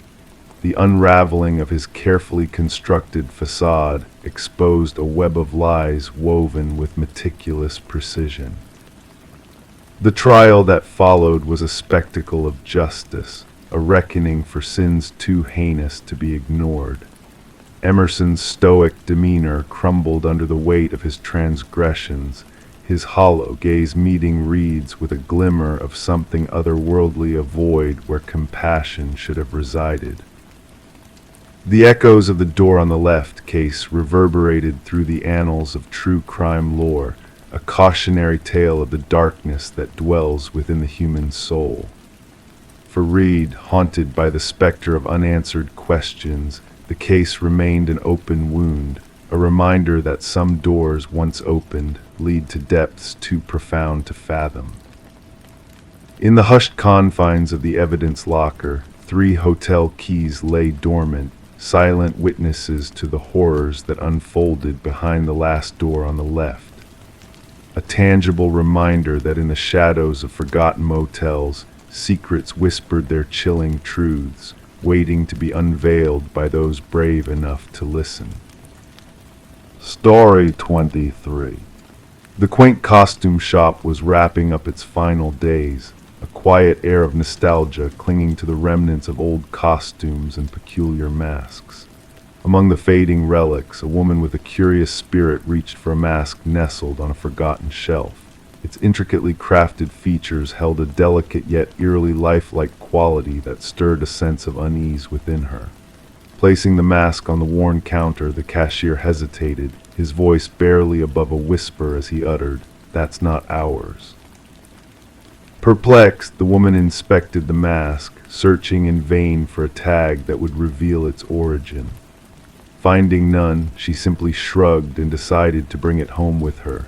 That night, as the world slipped into the hushed embrace of darkness, she was stirred from her slumber by a soft, almost imperceptible sound, a whisper of fabric shifting in the stillness.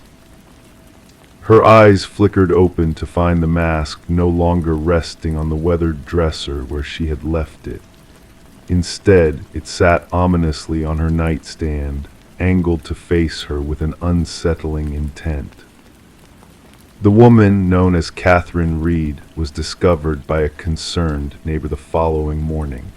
The front door of her house stood slightly ajar, allowing a stream of gentle morning light to spill into the shadowed interior. What awaited the neighbor inside was a scene so haunting that its memory would linger for years to come. Catherine lay motionless on the floor of her bedroom, the mysterious mask nowhere to be seen. Detective Morgan arrived at the somber scene, her presence weaving through the hushed whispers and the rhythmic clicks of the camera shutters capturing the tragic tableau. A meticulous examination revealed no signs of forced entry, each detail of the room seemingly ordinary save for the lifeless figure at its center. An open drawer, a lipstick-stained water glass, all pieces of a puzzle that refused to yield answers to the mystery of Catherine's demise. The medical examiner, his expression grim, noted the lack of visible injuries or signs of a struggle. Pointing to Catherine's frozen visage contorted in terror, he murmured, "Something frightened her to the core." As the investigation unfolded, it painted a portrait of Catherine as a woman immersed in the world of art appraisal, renowned for her keen eye for authenticity. Her colleagues spoke of her uncanny ability to discern even the subtlest discrepancies, a talent that now seemed to have led her down a path of darkness. Security footage from the costume shop hinted at a deeper enigma surrounding the mask. The cashier's confusion, the owner's denial, all pieces of a puzzle that refused to fit neatly together, hinting at a darker undercurrent. A breakthrough emerged when microscopic fibers, foreign and enigmatic, were discovered on Catherine's fingertips. The fibers, a blend of human hair and an unidentified organic material, whispered of a connection to something ancient and malevolent. Records of similar deaths stretching back through time emerged, each victim linked by a common thread, a mysterious mask, and an expression of unyielding terror etched into their faces. A retired detective shared a revelation, unveiling the existence of ancient symbols hidden within each mask, symbols tying them to a sinister ritual of soul transference. Catherine's own journal, a hidden treasure found within her home, spoke of a creeping dread, of an unseen presence stalking her, of a malevolent force lurking within the mask she had unwittingly brought into her life. The investigation spiraled into the depths of the unknown, uncovering a chilling truth: the mask's insidious power to evoke paralyzing fear, to stop a heart with terror alone. Surveillance footage captured a haunting figure, donning Catherine's likeness with an unnatural stiffness, a puppeteer's touch guiding its movements with malicious intent. As the mask vanished into the shadows once more, a whispered warning lingered, a cycle of possession, a hunger for souls that transcended time and reason. The unsolved case of Catherine Reed stands as a testament to the unfathomable forces that lurk beyond the veil of our understanding. The detective, haunted by the echoes of Catherine's fate, guards her journal as a grim reminder of the lurking malevolence waiting to claim its next unwitting victim. In the stillness of the night, she awakens with a shiver, the sensation of unseen eyes fixed upon her. She secures her sanctuary, warding off the encroaching darkness, mindful of the mask that waits patiently in the shadows, biding its time until it finds another vessel to ensnare in its silent dance of death. Story 24. The ancient box lay hidden beneath layers of forgotten belongings in the dusty attic, a time-worn relic left behind by the previous inhabitants of the house. Among the faded Polaroids of jovial celebrations and family gatherings, there was one that stood out, shrouded in an eerie mystery. The photo depicted a family seated in the familiar living room, their smiles frozen in time, oblivious to the ominous figure lurking in the shadows behind them. As Rebecca gazed at the unsettling image, a shiver ran down her spine and a sense of unease settled over her. Descending the creaking wooden stairs, Rebecca carried the photo to the stark light of the kitchen, where the uncanny resemblance between her home and the strangers in the picture sent chills down her spine. Seeking answers, Detective Morgan, clad in a weathered leather jacket, delved into the enigma surrounding the photograph, his keen eyes scrutinizing every detail for clues. As the investigation unfolded, a disturbing pattern emerged. The Sutherland family, captured in the photograph, had vanished without a trace, mirroring the fate of previous occupants of the house. Each family had disappeared after precisely 1 year of residence, leaving behind no trace of their whereabouts. Forensic analysis unveiled unsettling details, indicating a sinister presence lingering within the walls of the house. Digging deeper into the history of the property, Detective Morgan uncovered the shadowy figure's true identity: Samuel Whitfield, a long-vanished architect with a dark past. The revelation led the investigation to a chilling discovery in the basement, where the remains of the missing families were unearthed, frozen in time like macabre artifacts. As Rebecca sought safety in a hotel under police protection, an ominous phone call in the dead of night signaled that the malevolent presence was still at large, watching from the shadows. The house, now sealed off as a crime scene, held onto its secrets, with Samuel Whitfield's true fate shrouded in uncertainty. The saga of the house's dark past continues to intrigue and haunt those who dare to uncover the truth.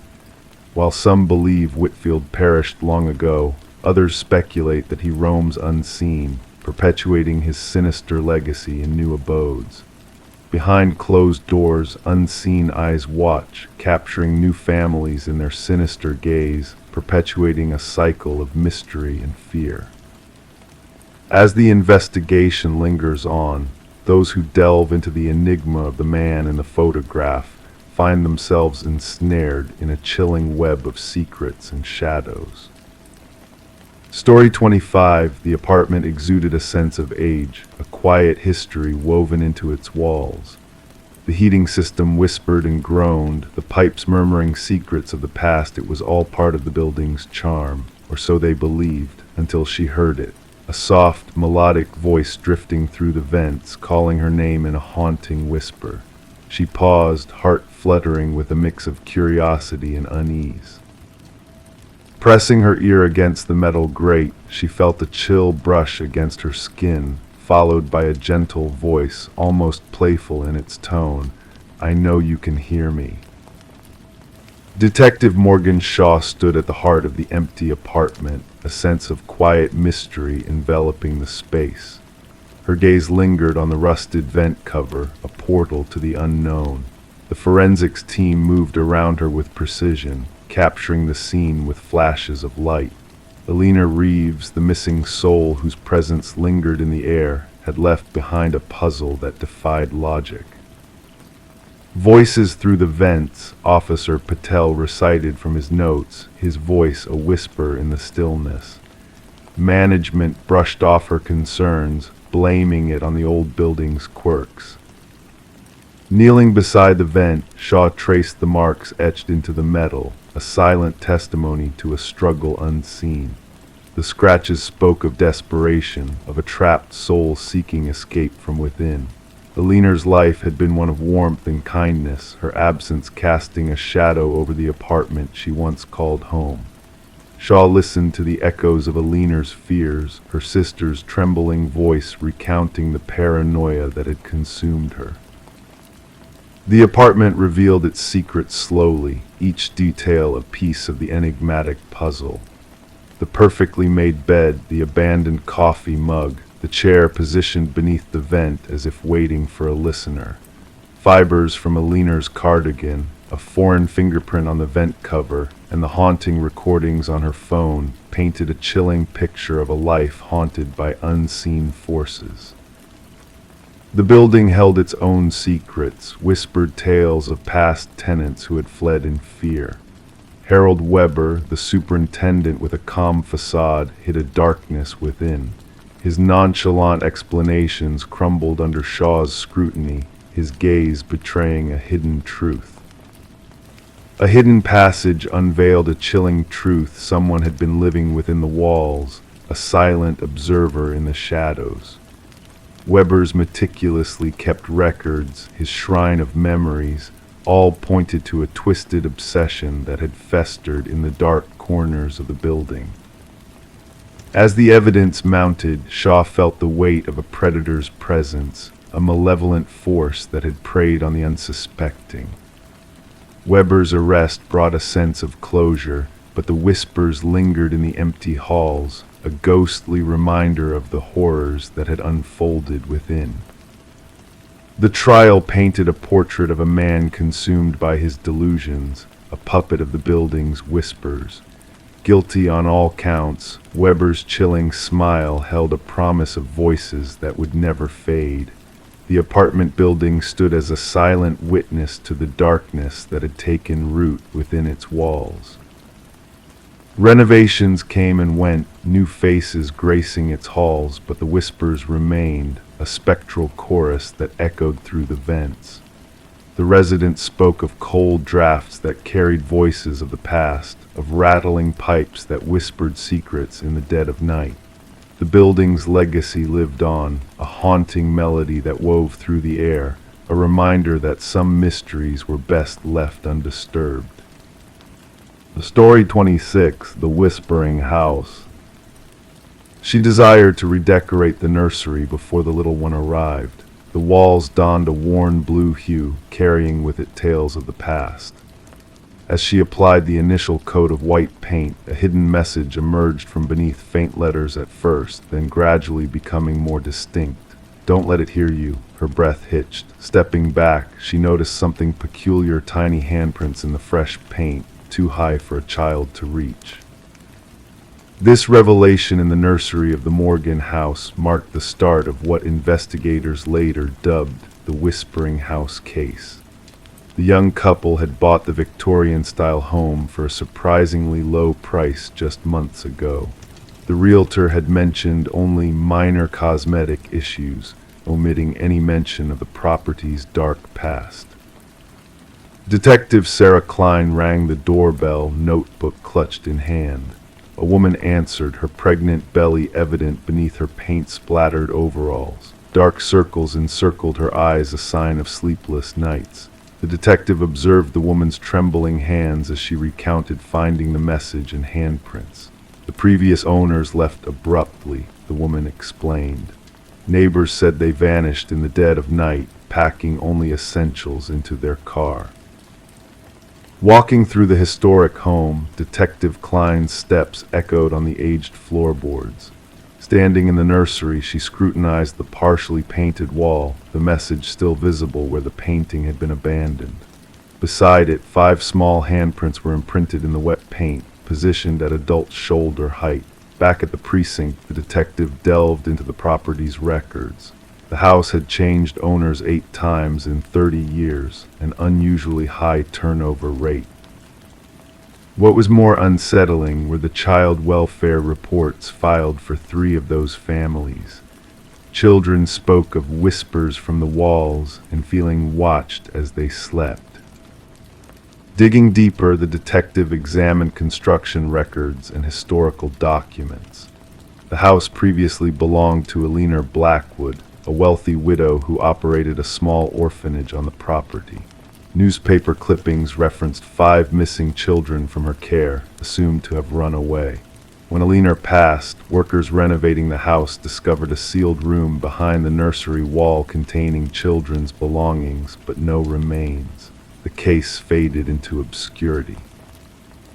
Interviewing former residents, Detective Klein uncovered a chilling pattern. Families with children reported strange occurrences, toys moving on their own, childish laughter in empty rooms, and drawings appearing mysteriously. Most dismissed these events until the writing surfaced. The message varied slightly: don't let them find you, don't make a sound, don't let it hear you. The same handwriting, always revealed during nursery repainting. A forensic linguist confirmed the writing matched Eleanor Blackwood's journals. The identical handprints, despite different children, raised more questions. The detective persuaded the current owners to allow ground-penetrating radar in the basement, revealing 5 child-sized shapes beneath the concrete floor.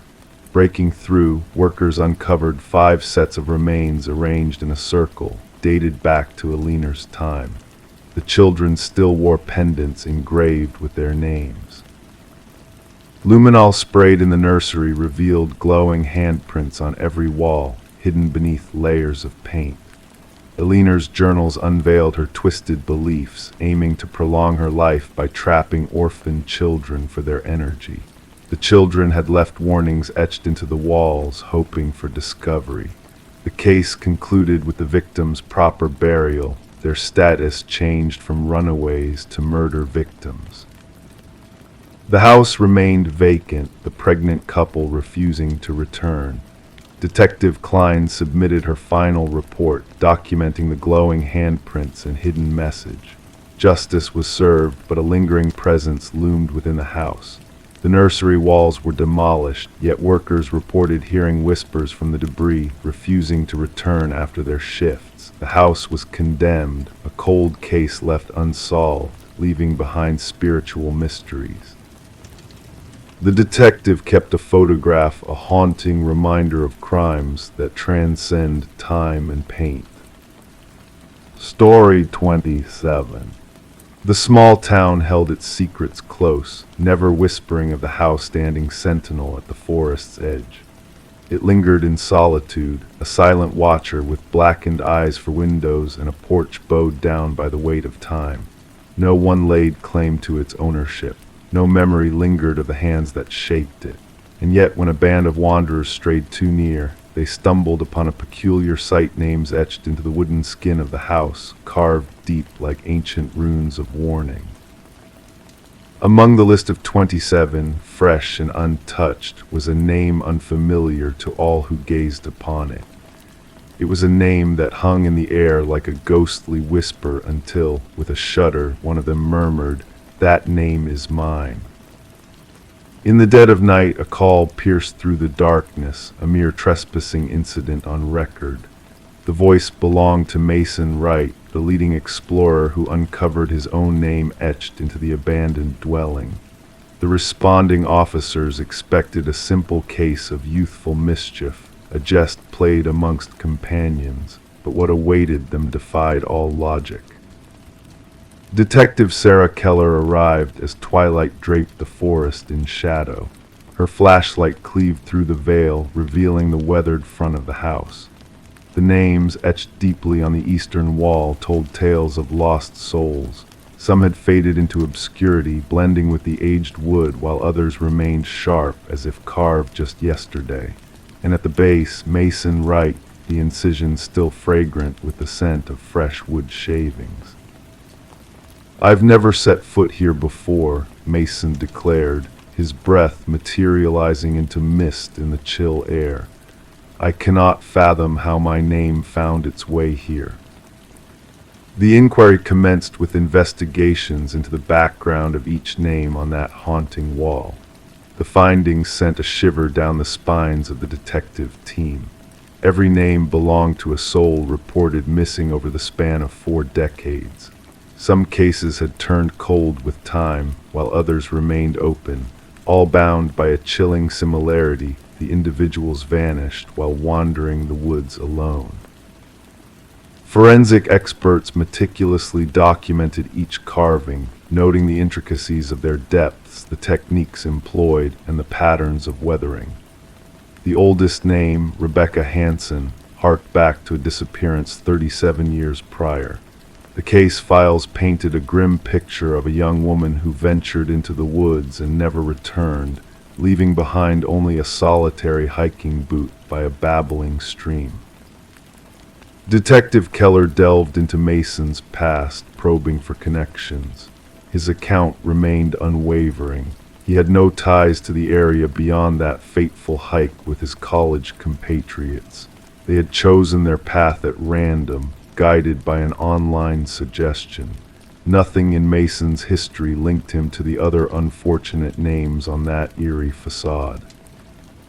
The focus of the investigation shifted to Mason's companions. Emily Chen, the group's photographer, presented snapshots captured along their journey. Upon scrutiny, analysts unearthed a disquieting presence, a spectral figure lurking in the background of 3 separate photographs. A lanky silhouette, partly obscured by the trees. "We were alone on our trek," Emily protested. "We would have noticed another soul on the trail." Detective Keller sanctioned a search of the house's interior. Within its forsaken chambers, dust lay heavy, furniture broken and scattered. But in the bowels of the basement, a chilling revelation awaited. Personal effects of the vanished hikers sat arranged meticulously on wooden shelves: watches, backpacks, cameras, wallets, all labeled with names corresponding to those on the exterior wall. Technicians cataloged each item with precision, unveiling hidden bloodstains on the concrete floor beneath layers of attempted cleansing. Though no bodies slumbered beneath the house's foundation, cadaver dogs signaled repeatedly toward the thickening forest at the rear of the property. As the investigation deepened, peculiar occurrences plagued Mason Wright. Whispers echoed outside his abode. Fresh footprints trailed to his doorstep, but never away. Shadowy figures loomed in the streets. Protection was assigned, yet Mason's paranoia burgeoned. The breakthrough arrived with the unearthing of forgotten land records in county archives. The house had once belonged to a recluse named Victor Blackwood, a hunter who slipped into the mists 15 years prior, his vanishing left unexplored. Detective Keller secured a warrant to scour the surrounding woods, unveiling a labyrinth of crude hunting blinds strategically positioned along well-trodden paths. Within one blind, a journal lay, chronicling meticulous observations, the habits and vulnerabilities of hikers, their paths and equipment. The scrawl within grew increasingly macabre. Early entries spoke of animal hunts, while later passages cast humans as prey, detailing their selection and capture. The final pages meticulously detailed the stalking of each victim on the wall, a sinister narrative of death foretold. The manhunt for Blackwood spanned jurisdictions, a hunt cloaked in shadows. Helicopters hummed overhead, their thermal eyes scanning the forest floor. Tactical units combed every crevice and cranny, yet the hunter remained elusive. Mason Wright fell silent, his apartment deserted, a chilling message freshly carved upon his bedroom wall: the hunter becomes the hunted.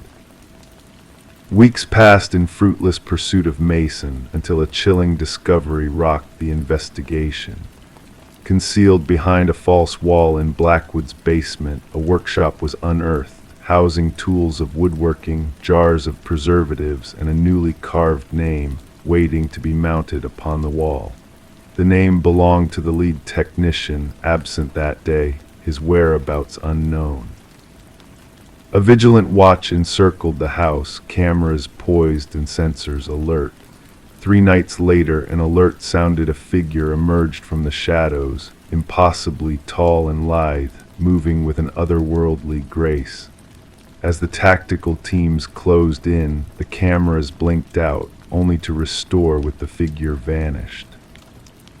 To this day, the house remains under the sentinel gaze of unwavering surveillance.